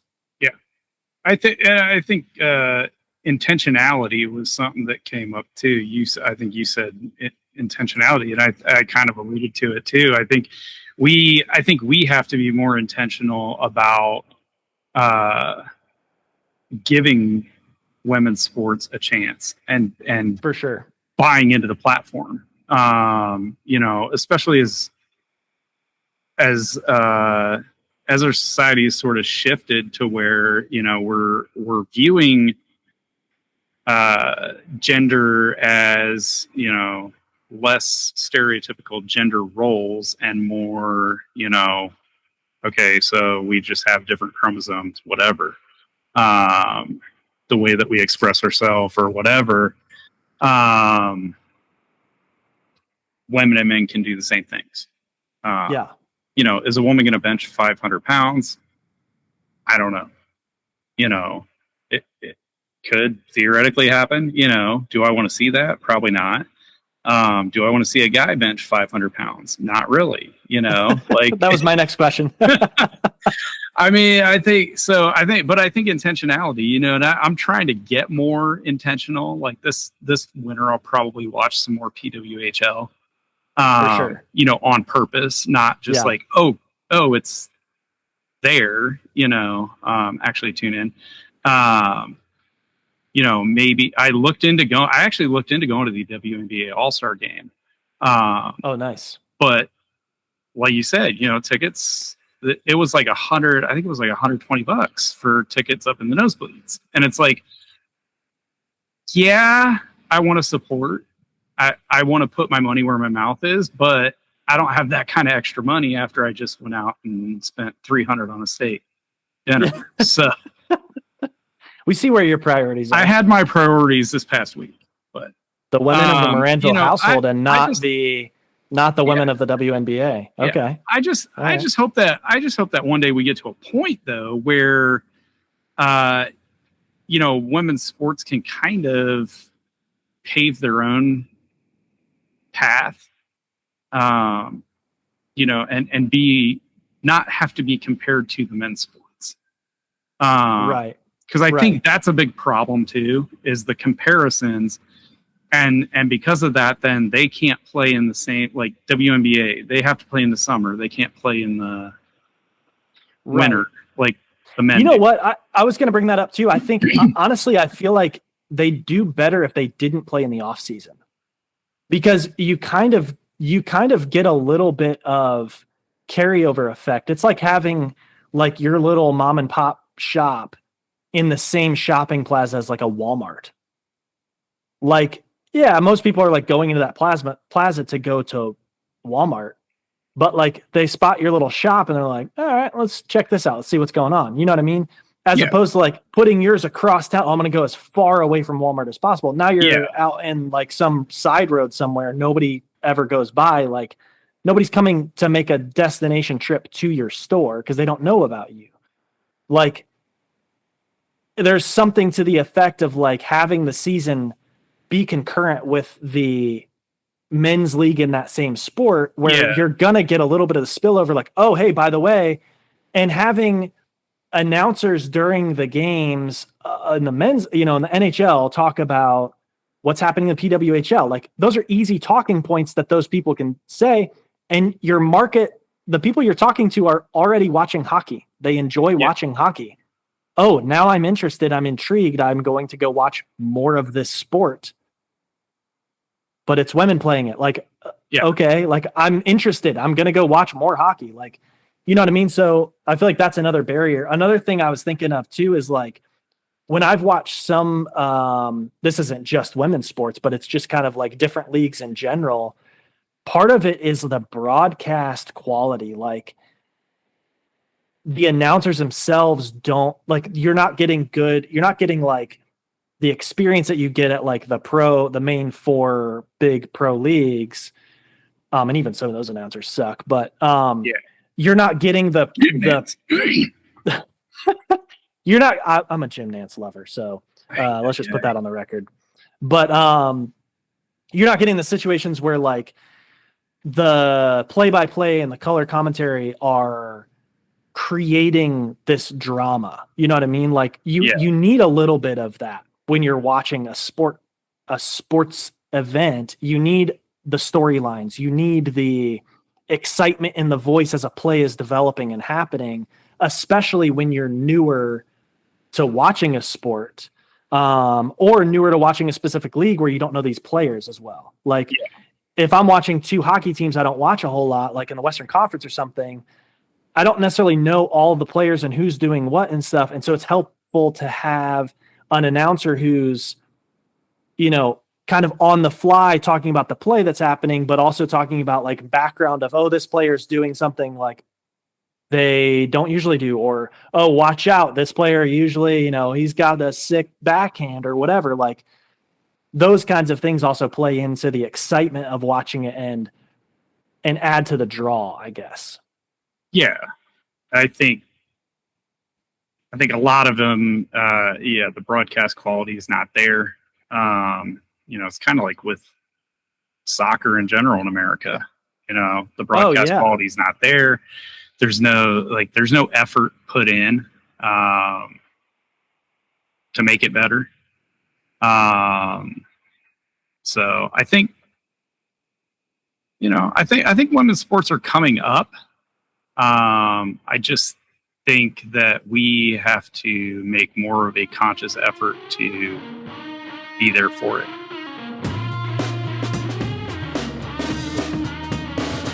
Fall starts at home. We're back, and this is our segment, Reset the Clock. Like I said, we're not going to do this every week, I don't think, but we liked it so much last week, talking about Tom Brady, and if he had been drafted by the Browns in the year 2000, what would have happened? And so the premise for this segment this week, is what if Gretzky stays in Edmonton? What if the great one, number 99, does not get traded to the LA Kings? So what do you think, Tim? Interesting. Excuse me. One thought, just kind of randomly right off the bat,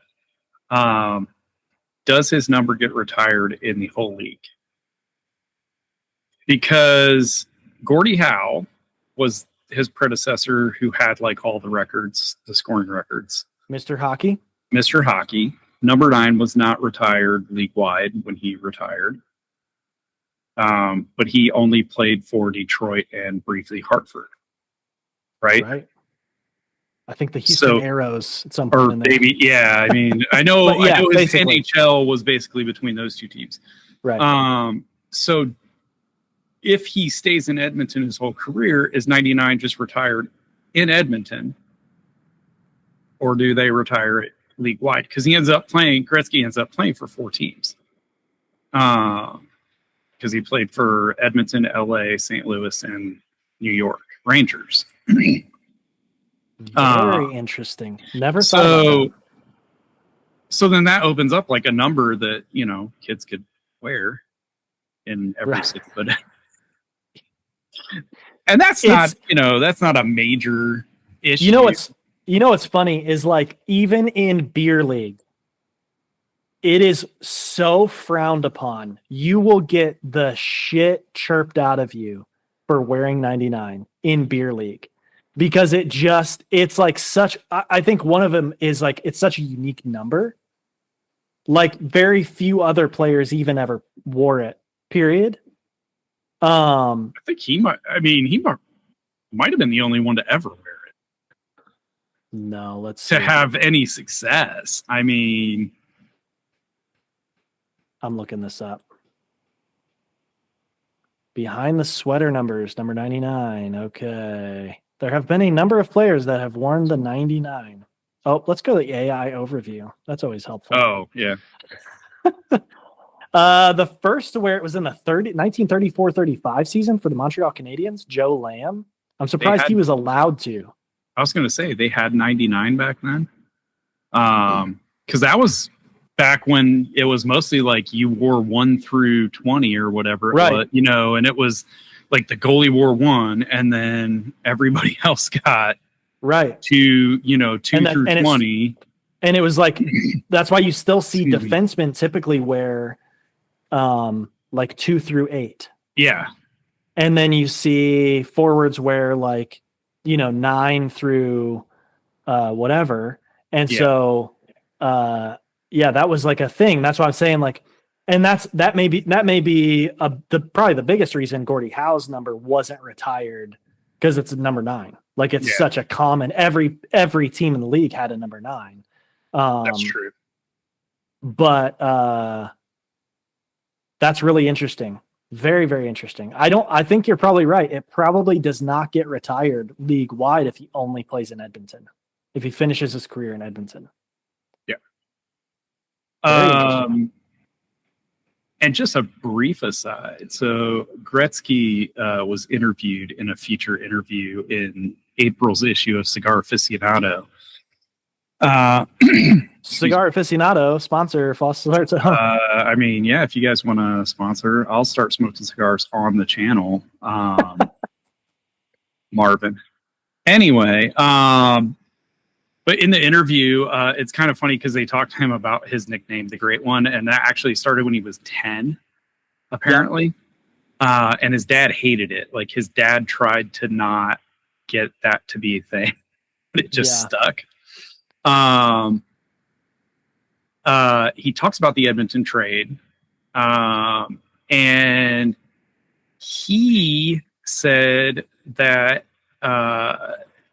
the fans felt blindsided, but he kind of knew that it was coming because he had actually gone to the owners and said, like, hey, I'm salary capping the team, basically. Like, you guys are going to be paying me way more than, like, you can't afford to pay anybody else, basically.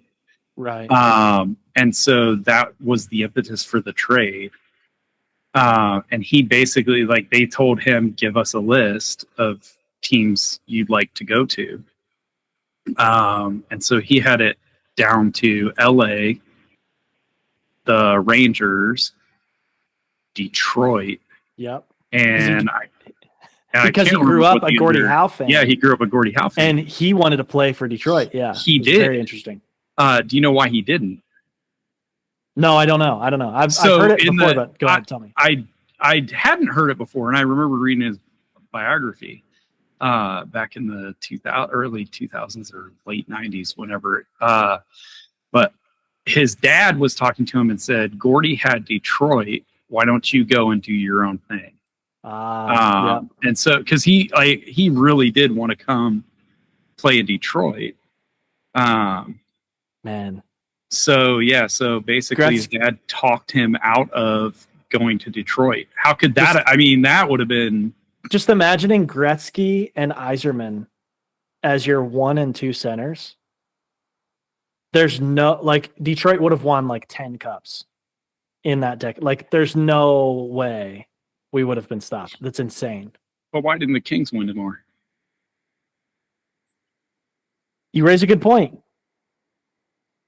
I mean, that Gretzky is kind of proof that you can't just have one guy on a team. Because even when he went to the Blues, you know, the Blues weren't that great. Like, he was still scoring goals. He was still getting assists. But I don't know how the other players didn't raise their level of play with him on the team. They didn't. Well, and even the Blues were stacked that year too. That's why they traded for him. Yeah, they were going to win a cup. Because it was like Brett Hull, Al McInnes, I want to say. Like, there were some major players on that Blues team who got ousted in the second round by a slap shot by Steve Yzerman. Just go ahead and throw that. My Yzerman sweater koozie there. No, my friend Marcus crocheted this for me.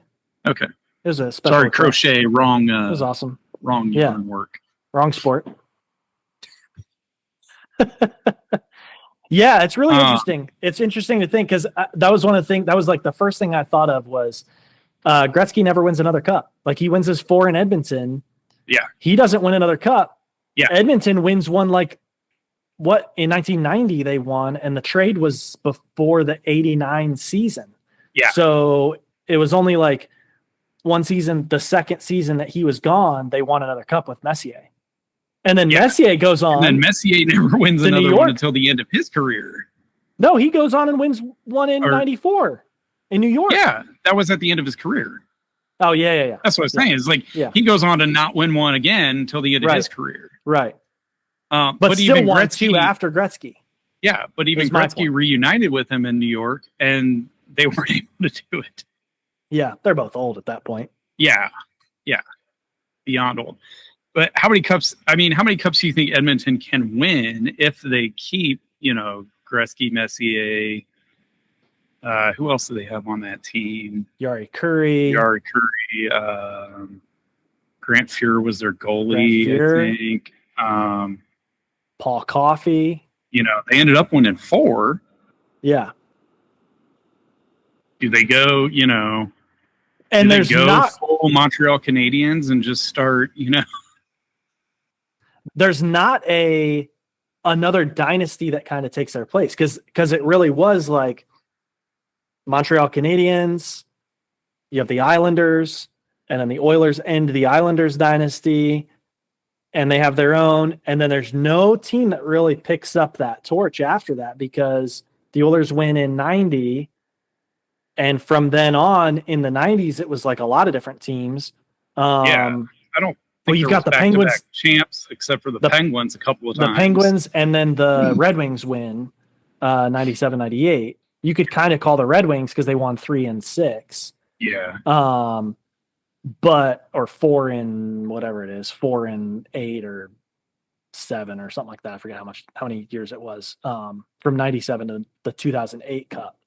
But yeah, you have room there. Like Edmonton, it wasn't like there were other teams like chomping at the bit to take down Edmonton. Like if they keep Gretzky and Messier and everybody, they keep that band together, they probably have another like 3 or 4 cups in them together, I would think.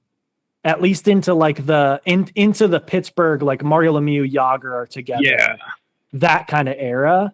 And Gretzky and Messier are kind of on the downs, part of their career. Because Gretzky got to the finals in 93 with LA. Yeah. But that was really the last push from him in the playoffs.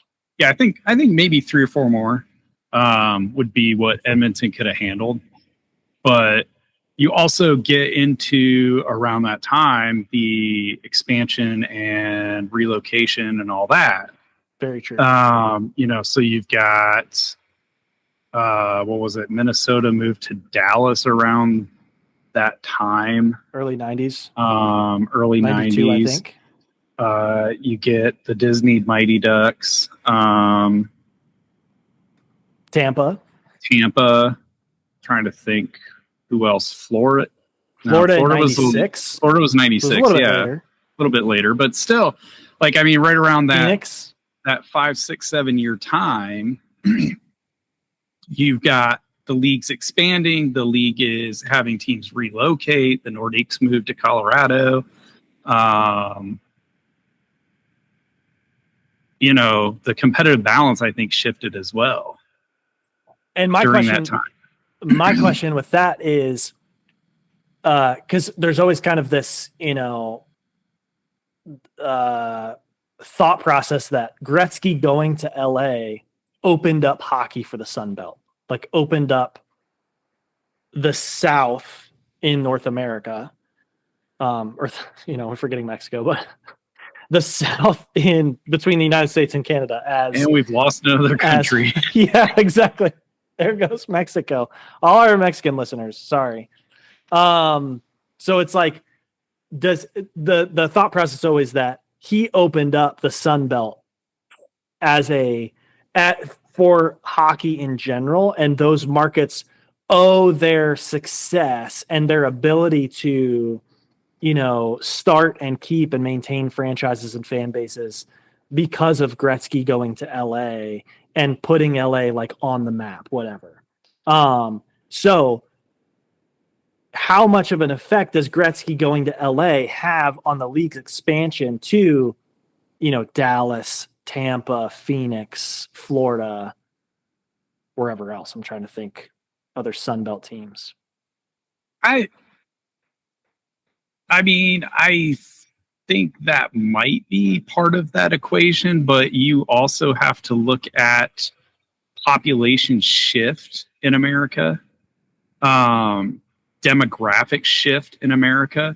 Like the reason that the southern cities, those Sunbelt teams, have kind of gained expansion franchises into different sports and they've gotten bigger, become bigger markets, is because people are moving there.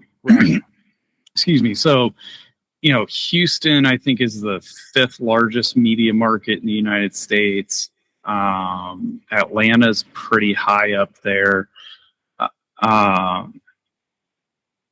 Dallas is pretty high up there. So these teams, I think, would have eventually come around, just because of there being the population to support the team.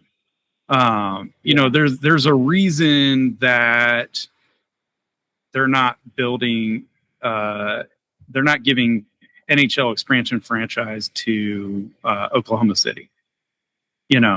Okay. Does Oklahoma City have the population to support it? I don't know. I mean, they're pretty behind the Thunder, but would they come out and watch hockey the same way they've embraced basketball? It's interesting too, because basketball tends to thrive in small markets like that. Yeah. Like yeah. You look at and then Portland. Like that's what I was Oklahoma just going to say is Portland, yeah. Would an NHL franchise work in Portland? I feel like there's the population isn't there. It's a smaller market. NHL, which is weird because the NHL tends to also do fairly well in smaller markets. As far as like local fan bases go. I know here in Columbus, they will somehow sell out Nationwide Arena for most of the games. They have a huge following, but some of that too is like what you were talking about with the Leafs in our last segment with, the corporatization of it, so it's a lot, it's, maybe there's a lot of people there, but a lot of them are, local business leaders and, up and coming nationwide professionals buys, like, or nationwide 500 buys. tickets and gives them out. Yeah, but I think, as people move, because Phoenix, when the Jets moved there, Winnipeg moved there, Phoenix was becoming one of the largest markets in the United States. Right. Population wise, media market wise. And so, and that's why they chose that location. The same thing when the Stars left Minneapolis and went to Dallas, they chose it because they were looking for basically a market that was wide open. And that was going to be able to financially support them. And basically Dallas fit all of their criteria. Right. So I think Sunbelt hockey happens whether Gretzky goes to LA or not. Do I, as a fan, go to games as much? I mean, you got the greatest player in the history of the sport coming into town. That's certainly a reason to buy a ticket. True. But a lot of these teams moved an existing franchise down to a southern city. True. And so which was like, basically, here, you got a team, Phoenix. You don't know any of these guys. You have no connection to this club at all, this franchise at all. You're going to rename them a desert-themed name, and they're your team now. And then we wondered why they didn't work out so well. Yeah. They even had Gretzky as an executive And a coach. For a Phoenix little bit there. For a little bit, and they couldn't figure that out. Yeah. So yeah, I think those teams would have eventually come around. Do I think the draw would have been there, ticket sales would have been there? Probably not as much if you didn't know that you were going to get to see this guy come in at least once a year. Yeah. But I mean, even the Thrashers, they ended up having to move to Winnipeg. Right. Circle of life. Yeah. Very interesting. Yeah, I think all those cities would get a team eventually. The only one I'm completely baffled by is the Panthers. It just seemed like forced. Like, here, you're gonna have a hockey team. Yeah. Somehow they made it work. It's Yeah. just weird. Like, I just can't wrap my mind around like Miami Beach, Sunrise, Florida. Yeah. Like that's not a hockey market to me. Yeah. It's kind of like we talked about last week with the immersion factor. Yeah. I remember even less than 10 years ago too, they were trying to they were really struggling to get fans in the building in Florida. It was like 8,000 or so per game were coming. Like, that's really bad attendance. Yeah. And you can't support a team on that. You can't support a business on that. Yeah, super interesting. Wayne Gretzky's coaching record, by the way, 4 seasons with Phoenix. I didn't realize he coached that long. I didn't either. I thought it was only like 2. He won 38 games twice. Was over 500 points percentage one time. That was in his 3rd season in 2008. And career coaching points percentage 0.473. So the great one as a player, not as a coach, I guess. Not as a coach. Pretty bad. Well, how much of that was the guys he had to work with too as a coach? I mean, one of the things I was looking up was, and I'm bringing up again, was the Edmonton Oilers season success from, because obviously we mentioned how they did after he left. They win another Stanley Cup. Yeah. But then they make it to the conference finals. And that's 91-92. And then they go 4 straight years out of the playoffs. They make it to the semifinals. They lose. They make it to the semifinals. This is really funny, actually. From 98 until the lockout in 2004, they either don't qualify for the playoffs, which is twice, or they lose to the Stars. So they lost to the Stars 1, 2, 3, 4, 5 times in a span of 7 years. And the Stars went on to win a cup one of those years. In 99. Yeah, in 99. Yeah. Like Modano and... Yeah. The skate in the crease. Yeah. So yeah, really funny. And then they come out of the lockout. They're like the 8th seed or the 7th seed, I think. And the Red Wings, I'm trying to think. The Red Wings, no, they must have been the 8th seed because the Red Wings won the President's Trophy again that year in 2006. And they beat the Red Wings in the first round and make it all the way to Game 7 of the Stanley Cup Finals and lose to the Hurricanes. And then so they come out of the lockout. So it's like 7 years of either they lose the Stars or they don't qualify for the playoffs. Mm-hmm. There's the lockout. First season back, they make the Stanley Cup Finals, make it to Game 7 as an 8th seed. And then they don't qualify for the playoffs. 1, 2, 3, 4, 5, 6, 7, 8, 9, 10 straight years. And we are in the Connor McDavid era. Yeah.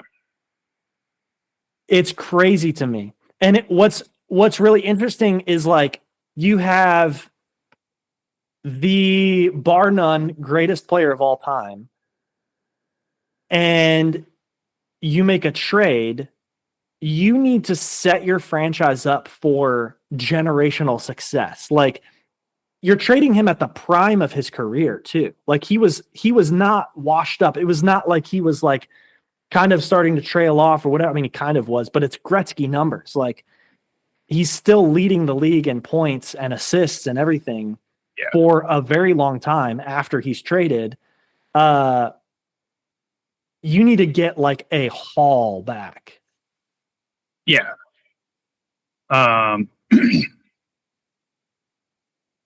They still were more successful than the Kings out of that trade. Sure. Yeah. I mean, which is interesting,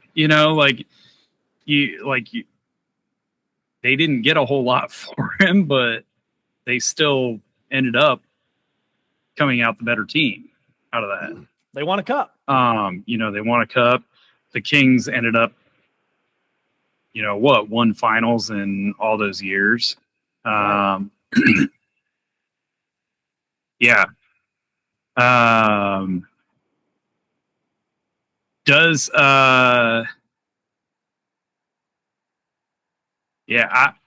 don't know if I want to bring it up or if you want to bring it up, but all right. Let's just breach the subject. So at the very beginning of the episode here, I said the great once, which is what Canadians have started calling for a lot longer than I've realized, have called Gretzky, because his nickname is the Great One, if you're not aware. Yeah. If you're listening to the show, I'm assuming you understand what Gretzky's nickname is. But a lot of people have started calling him the Great Once. And I didn't know the extent of this until very recently. But apparently he's very he has some questionable politics, let's just say. So my question, I guess I'll preface my sort of, a little bit of this with the question of if he stays in Edmonton and he's not traded to LA, does Gretzky still go full MAGA? Does he still jump on the Trump train and go full on sitting in the press box with Kash Patel, like, red hat MAGA? I have to pull up the issue. Okay. This is Cigar Aficionado, Cigar Aficionado, the April issue of Cigar Aficionado. And this comes up. David Savannah, who's the editor of Cigar Aficionado, asks Gretzky. I can't imagine this is a very liberal readership of Cigar Aficionado. I'm trying to like figure this out. Is it what do you think the politics lies in the readership of Cigar Aficionado? I could tell you where the politics lies, because they did a presidential poll, and you can imagine who their readership picked. What was the percentage? It was. I want to say it was close to like 55-60%. Okay. That's not as bad as I thought. It's worse than it should be. Like, cigars are for everybody.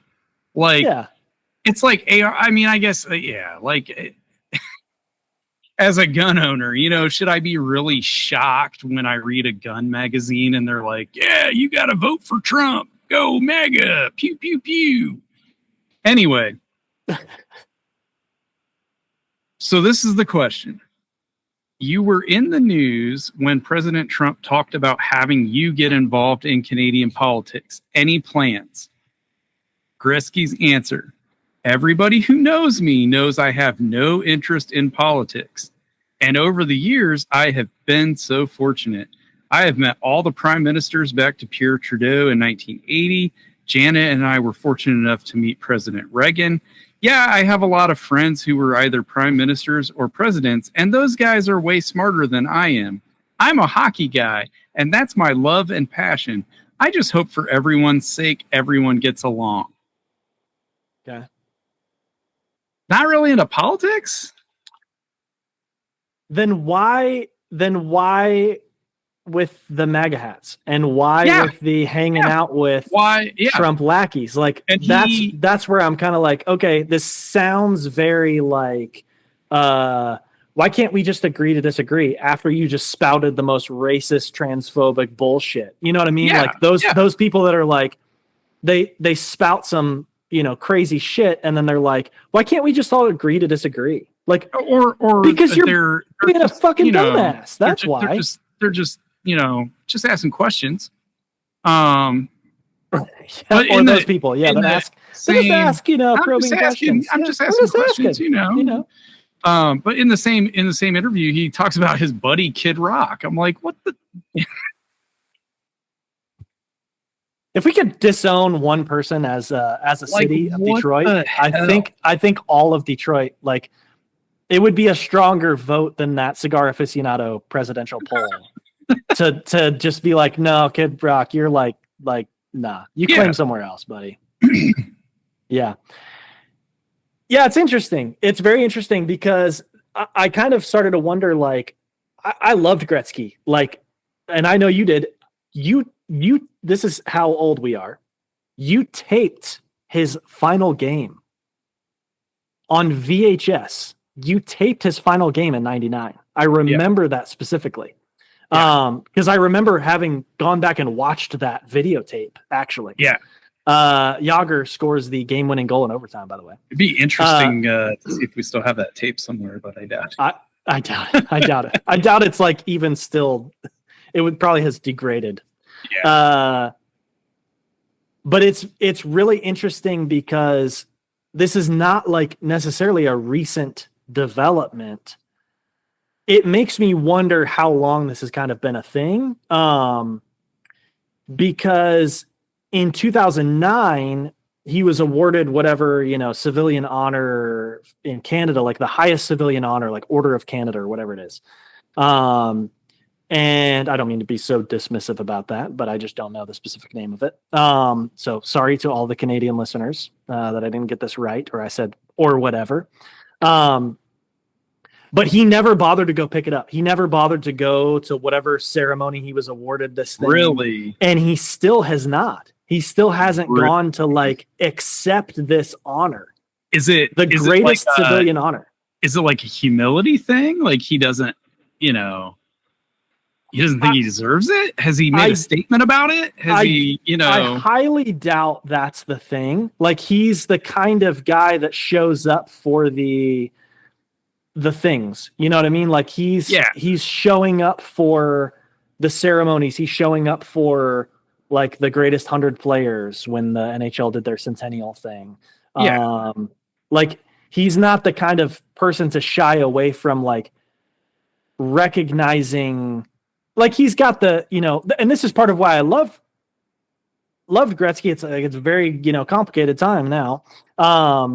Because he does seem so humble. It's so fun to hear his stories about, he obviously very much just loves hockey. Like your quote from Cigar Aficionado, it's like, he really does sound like the kind of guy that's just like, I just want to play hockey. Like, you know, I was lucky enough to be here. I was, you know, I just had the talent and the skill and the mindset of this. And I was just lucky enough to be blessed with these skills. This is what I was good at, sort of thing. But he doesn't strike me as the person that's going to like miss out on an honor like that. I don't know, but he doesn't strike me as like the super arrogant dickhead who doesn't show up to get an award either. You know, I mean, in the interview, he talks about how when he was a player, he used to actually like in Edmonton, he like recognized people like season ticket holders. So he would like know when they were out of town or whatever, because their seats would be filled by somebody else. So like he was paying attention on the bench. He was paying attention to like who's in the crowd. So, and this is where I struggle because he genuinely seems like such a nice person. Like he, even like on the TNT broadcast and stuff, he's willing to just kind of cut up and make fun of himself.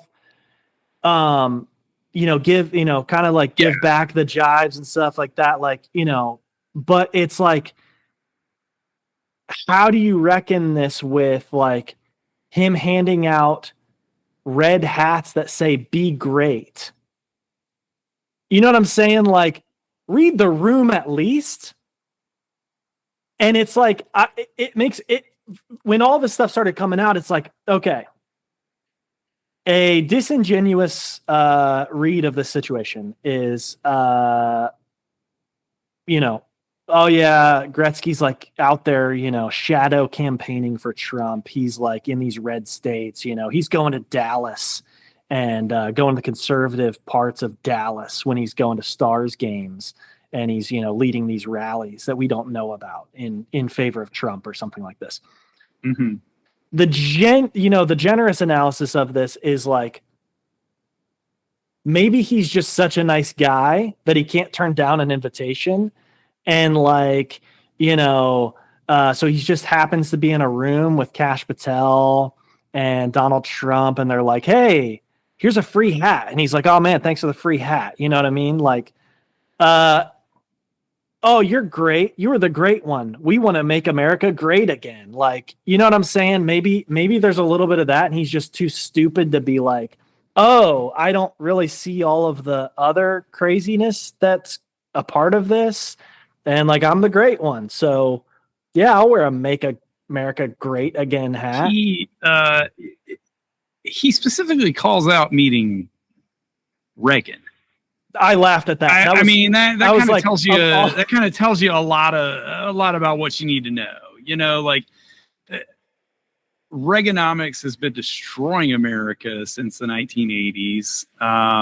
You know, it's the reason that most people my age will never own a home or haven't owned a home.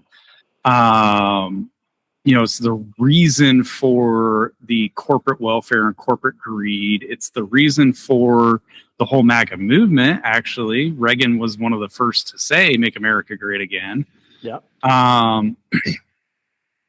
So that's kind of telling, you know, that's who Wayne Gretzky remembers meeting out of all the presidents and prime ministers.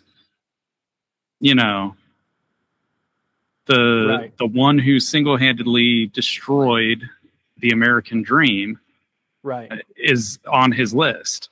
Top of mind. I think some of that is obviously, I mean, he got his.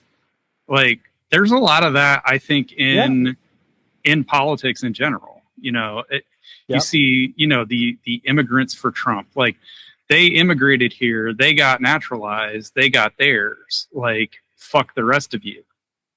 And it's like, okay, but what if, you know, the guy before you had that attitude, you know, then you wouldn't have been able to come. You know, what if there's too much like, I got mine going on in politics, and I think maybe, you know, maybe that's Gretzky's problem. You know, he got his. He, you know, he's one of the 1%. What does he care? If I also think, you know, just by nature of having ascended to that, you know, economic position and celebrity position, you're in different rooms. And so you're not hearing the same conversations you were hearing in, you know, Brantford, Ontario, like, or in Edmonton, Alberta. Like, you're hearing different conversations. You're going to different parties. You're around the multimillionaires, the billionaires who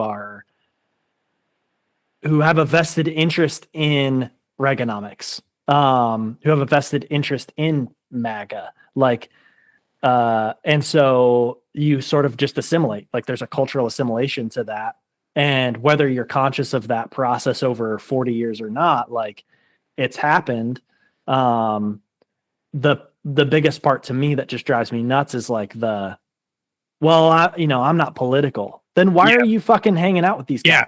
If you're not political, why are you wearing the hat of this candidate that has so much stigma attached to it? Like, or are you just so dumb that you don't know? Yeah, there's no way. When I read that the first time I read that, I was like, wait, what? You're not political. You don't want to be political. Like, dude, you literally campaigned for the guy. You were like, everybody get a red hat. We're going MAGA. And now you're trying to, like, I think some of it, the answer is like he realized he got blowback.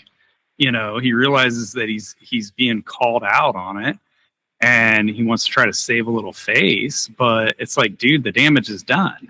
You know, you made your bed. You know, the only way you're gonna recover from that is to like full on apologize.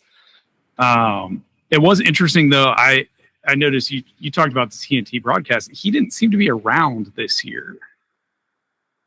Yeah, not as much. He was not on as many broadcasts. I remember like last year, it seemed like he was not, or the last time TNT had the Stanley Cup Finals. I feel like he was on like every game. Yeah. And then this year, I'm like, I don't remember seeing him a whole lot in the playoffs. So I wonder if that had something to do with it as well. It's like, yeah, who knows? The network is just like, not sure if we really want to. I don't know the politics of the Turner. Oh, I'm sure Ted Turner would have, been pro-Trump, pro-MAGA, pro. Yeah, I'm not totally sure on that. Yeah, it's interesting. I guess that kind of brings. We're doing reset the clock on if Gretzky stays in Edmonton, instead of going to LA, but it kind of leads into like athletes and politics. Like, should we care? Should we care? Two, does it?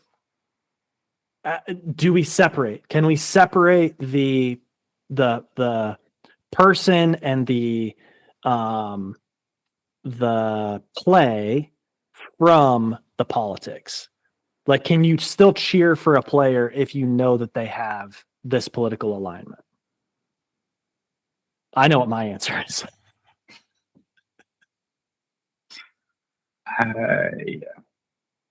I think it's hard, like now in the polarized, like you're either with us or against us type of scene to look at an athlete and be like, well, he hates everything I embrace, or he is the opposite of me. And so who cares that he's on my team, and who cares that he's scoring, whatever, he's leading the team in scoring, or he's helping us win games. I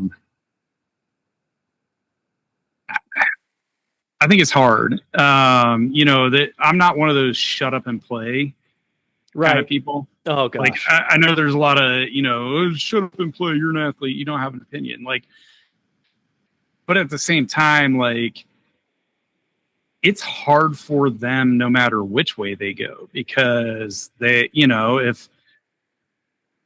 if I'm an athlete in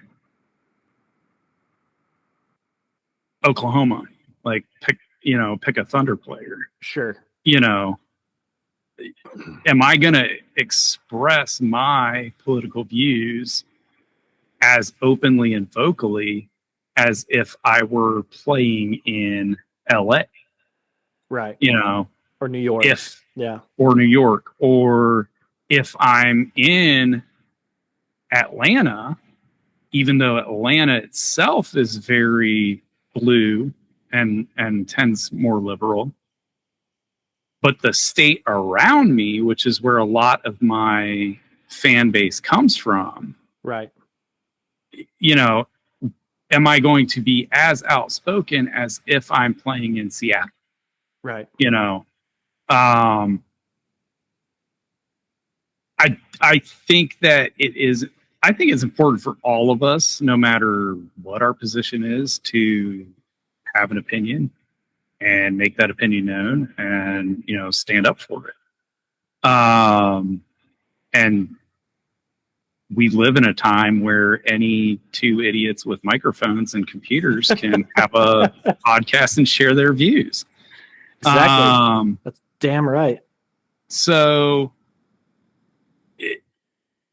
but I think that we have got to get past the point where we sit here and say, well, he's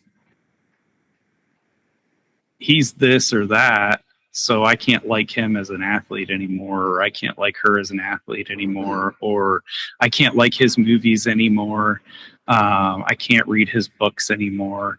I think reading things through that critical lens, though, of understanding why it's more with the arts, with media, is looking at it from their perspective and being able to see, okay, I don't agree with this. Sure. But how can I see how they got there? And can I see a way to say, okay, you're completely wrong in my opinion. I see how you got there. This is how I got to where I am. Can you understand how I got to where, right. I think you've got two sides that are so entrenched and don't want to acknowledge that the other side could have valid talking points. Well, that we want to throw everything, like, oh, well, now I can't, we'll get into this in a later episode, but I hate Alexander Ovechkin. Right. For personal reasons. He's another one. I've heard he's just a dick in general. He seems like a dick. He plays like a dick. I can't stand the guy. Do I have to recognize that he's the all-time leading goal scorer? Yep, unfortunately. I mean, numbers don't lie. Record books don't, Right. It's the same way with Trump. He's a total dick bag, but is he the president? Yeah. Was he lawfully elected? This time, yes. Yeah, this time. According to the, current constitution. But it is, yeah, no, I see your point on seeing the other side, seeing the other perspective and stuff. I do think is important. I think your point about it's, we've kind of maybe gone too far with I'm not going to pay attention to this person. I'm not going to buy this person's books. I'm not going to watch this person's movies. It does get hard in those situations because one, there's a lot of other people that are part of those things. So the biggest thing in the last several years is J.K. Rowling. Yeah. Massive fan base. I know you were a big Harry Potter fan. I don't know if you still are. But not as big, but not for that reason. Right. But it's I have a big problem supporting somebody who espouses such disgusting views in the way that she does. I'm willing to hear somebody out if they approach something generously and with kindness and humility. I am not willing to hear somebody out when they approach it from, I'm right, you're wrong, all of you are assholes, and I'm going to sue anybody that says any word against me. And I think it's the other piece with this is that we're not talking about, do we feel like we're not talking about a player's position on tax rates. You know what I mean? We're not talking about fundamental discussion about how to structure our economy. I mean, we are talking about that, but we're also talking about who gets respected as and dignified as human. Yeah. And when it comes to that, the MAGA movement has so readily and loudly espoused views that denigrate the human just nature of so many different groups of people, unless you look like me. And I have no time for anybody who supports that. I have no patience for anybody who supports that, because it is so clearly and plainly obvious at this point that this person just fucking hates people who don't look like him, or at least loves power so much that he's willing to let the people around him who hate people who don't look like him, set up all of these kinds of, policies and procedures and things that they're doing. Like, it's too plainly obvious that we're not talking about like how we feel on certain political issues where we're pretty close, but we're a little bit different and we can kind of figure out and compromise. We're not at that point anymore. No, we're at a point where we literally are talking about like the respect of humanity. Do we respect like that every human being has certain, inalienable rights? Like, you know what I'm saying? Like, we're at that point. And when you jump on the train and put on the red hat, you're a part of that movement. I have a lot less problem with somebody who votes for Trump than somebody who puts a Trump sign in their yard. I can abide a little bit. I can understand, like you're saying, taking perspectives and stuff. I can understand people who, especially in 2016, are voting. They've got this choice between two people that they can legitimately see as not great choices, and they choose one way or the other. They make a difficult decision. They still want to make a vote, whatever. I think they're wrong. It's different than putting on a red hat and going and chanting like, they will not replace us. Like, this kind of like white power type of crazy bullshit. Yeah. And it's been so long and it's been so obvious that that is the movement, that if you're wearing the hat, you're part of that. Like, I'm sorry, you may not want to be political, but fuck you, you made the choice. Like, you can take off the hat and try to be as apolitical as possible, but you know what I mean? So it's like, I'm fine with people who are, fiscally conservative and want to, the deficit, blah, blah, blah. Like, that's fine, whatever. Let's, whatever. But when you come down to like human rights, it's not a question anymore. That's not a political question. That's a human versus like, you're just fucking evil question. Yeah. And I mean, is that why he embraced the movement? I don't know. No, and I'm not making that claim. I'm definitely not going to make that claim. I think the populism movement that came out of Trumpism, that may have appealed to Gretzky a little bit because he grew up an everyman. He grew up middle class, and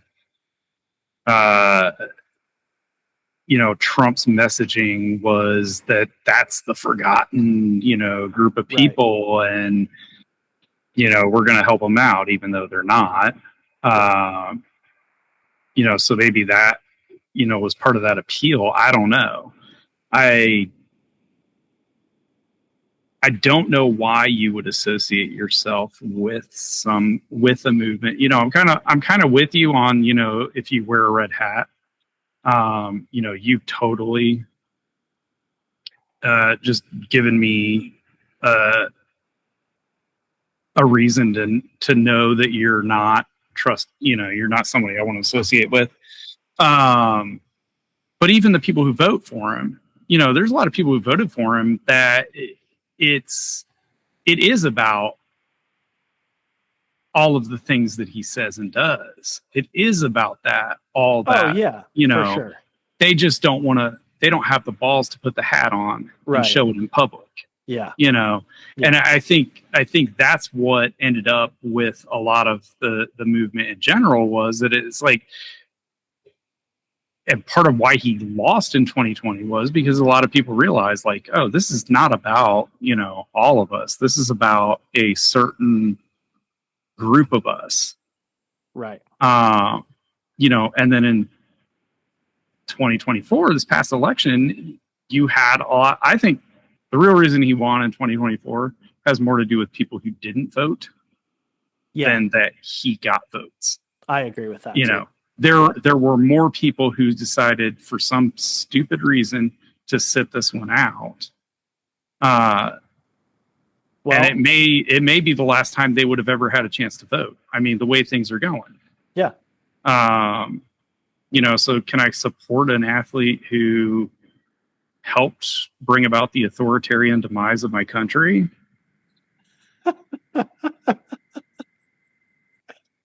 Your answer. What is your answer going to be? That better be rhetorical. Is this a real debate? No.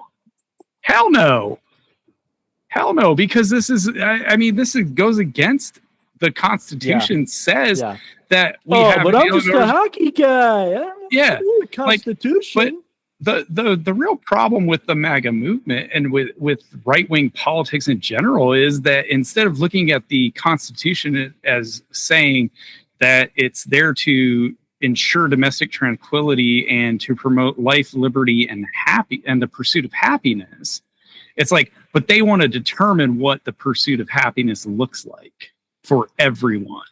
And it's based on what their archaic book that was put together by people who had ideas about what the pursuit of happiness involved. Your happiness is not my happiness, right. And that's okay.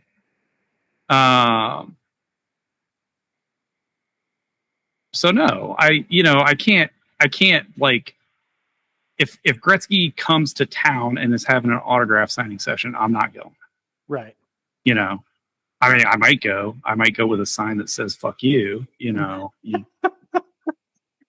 The great once, or something like that. But yeah, I mean, I'm not. Same thing. If Reggie Miller tomorrow, all-time great pacer Reggie Miller comes out and says, something denigrating towards, LGBTQ community, just be like, dude, no, you can't say shit like that. Like we can't do that. Right. And we're not saying that Reggie Miller did say. I'm not saying he did. I'm just saying, I was going to say, I don't know Reggie Miller's politics. I'd be very surprised. This is a comparison. I mean, this is a comparison. Like for me, one of the greatest athletes, I admired growing up watching was Reggie Miller. Charles Barkley. He said some really stupid, weird stuff, but at least his main message is do whatever you want. Like. Well, and there's a difference between like saying stupid stuff, like we're going to say a bunch of stupid stuff on this podcast. Oh yeah. And living and supporting, like putting your whole ass behind something. Like, I might say something that doesn't come across the way I intended, or I might say something that like I later think about and go, oh, hold up, that didn't, I don't actually think that way, or I don't actually believe that. Or I did believe that and I've changed my mind, or, some new information has come up and I've developed and I've seen the error of my ways, whatever, versus like, no, yeah, I want a million people deported like every day, whatever, what I'm saying? So, well, interesting. So if Gretzky stays in Edmonton, maybe Hillary Clinton's our dictator instead of Donald Trump. Maybe he doesn't become buddies with Kid Rock and he doesn't go full MAGA. Yeah, there you go. I think it's time. He votes for Justin Trudeau. You never know. I think it's time for our 2-minute warning. Sounds good. I see that you changed the notes for the episode. Yes, to be best thing you ate this week instead of that was before thing. That was before last night. So before potato salad gate. Yeah. So I changed it to best thing I ate because obviously, I mean, if you drop $3.50 on some steaks, that's going to be like it's going to be pretty good. That better be the best thing you ate all week. So it was. And then last night, I think I got some potato salad that may have been past its prime. I was not feeling well yesterday. Oops. So womp womp. Oops. Yeah, I got food poisoning a couple of years ago from false start at home. Actually, it was on me. It was the falsest false start at home. We ordered like some Chinese food There's a place in Chicago that did like Chinese food. They had some sushi, and it was really good food. Really, really good food. I had had the sushi before. I had had the Chinese food before. It was a really good place. We continued to order it from the place after this fact, and but I had the sushi, and I ate the Chinese food, and I was like, you know what? I'm kind of full. I'm gonna throw this sushi in the fridge. Kids, don't do that. Okay. You don't throw the sushi in the fridge and eat it the next day. If you're not going to eat it when you order it, just throw it out. I ate it the next day for lunch, and dude, I was out for a week. Like I was to a point I thought I was going to have to go to the hospital because Really? I could not hold any sort of fluid or anything in my body for like 2 straight days. It was nuts. Wow. It was pretty rough. I put sushi in the fridge all the time after Raw sushi? Yeah. Dude, you're living on the edge, man. You're living on the edge. That's Go crazy. big or go home, man. I guess so. Honestly, best thing I ate this week was a frozen pizza and frozen like at Little Caesars, you'd call them Italian cheese bread. But it was like garlic cheese, toast from, the brand Screamin' Sicilian. They should sponsor us too. Screamin' Sicilian. They come with these little mustache things that you can pull out of the box, which is fun. Never heard of it. Oh yeah. Frozen food. And I don't usually eat a whole lot of that. My frozen pizza game, I guess. Yeah. I don't usually eat a whole lot of that, but it was surprisingly good. It was pretty good for just like a frozen pizza, frozen. Yeah. So not too bad. It's no $350 steak or whatever, but no, yeah, nothing will be. All right, Mr. M's literacy lesson this week. Remember, English words do not end in I. English words do not end in I. So if you hear a word that says E at the end of it, it will end in E-E-E-Y-I-E. Excuse me. Okay. English words don't end in I. So the reason we have words like ski that end in I is because they're borrowed from another language. Because English is a heavily muttified language. Okay. So English comes from all over the place. So if you're ever in a spelling bee and you get a word like really, you can know that it will not end in I. So that's my question to you is what practical, Mr. M, how am I ever going to use this in my life? The eternal question to teachers everywhere. How am I going to use this in my life? And the question is hard to answer because sometimes you're just not going to use it in your life. Okay. But if maybe one day you're composing an email or you're putting together a cover letter for a job, if those still exist when you get out of school. Jobs or cover letters? Well, both at this point. I mean, you may just go to the mines. I don't know. Yeah. So if you're trying to spell a word and it ends with the E sound and you're trying to figure out how to spell it, and your spell check might not be working and you don't want to sound stupid, just know that it will not end in I, most likely. Counterpoint, skibbity. It's not a word. It's not a word. I don't even know what it means, so I don't know if I just said something totally vulgar on here, and I apologize if so. I don't know what it means. I'll be honest. Sometimes I say it in class just to mess with the kids. Okay, that's always good. So I really hope it isn't anything vulgar. I'm gonna have like angry parents at the school board meeting. Like this guy said skibbity 6 times in a class, like. Because I literally one day I had a kid, I said skibbity and he's like, stop saying that. And I was like, skibbity what? Like I just kept saying it because I knew it was driving him crazy. So I hope it doesn't mean anything bad. And he goes home and he's like, Mom,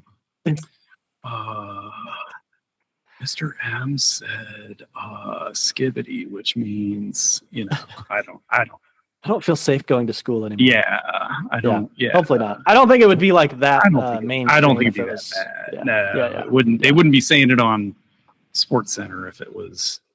Oh, true. Yeah. You know, I don't know if they've said it on Sports Center, but I don't know. They have fallen quite a bit off the Stu Scott days. So, oh yes. Yeah. Anyway. All right. We'll have another lesson next week. Or well, not next week because I won't be here next week. But yeah. Okay. So no. I will be in. Yeah. The episode 3 will have to be moved. Okay. All right. Because I will be in Chicago. Okay. So we'll just chop up a lot of content out of this and keep it rolling. This is a long episode. 3 freaking hours. Yeah. That's fine. That's like two episodes worth. 2 episodes. Yeah. Do your magic. All right. Totally. All right. Love you. Dude. Love you too.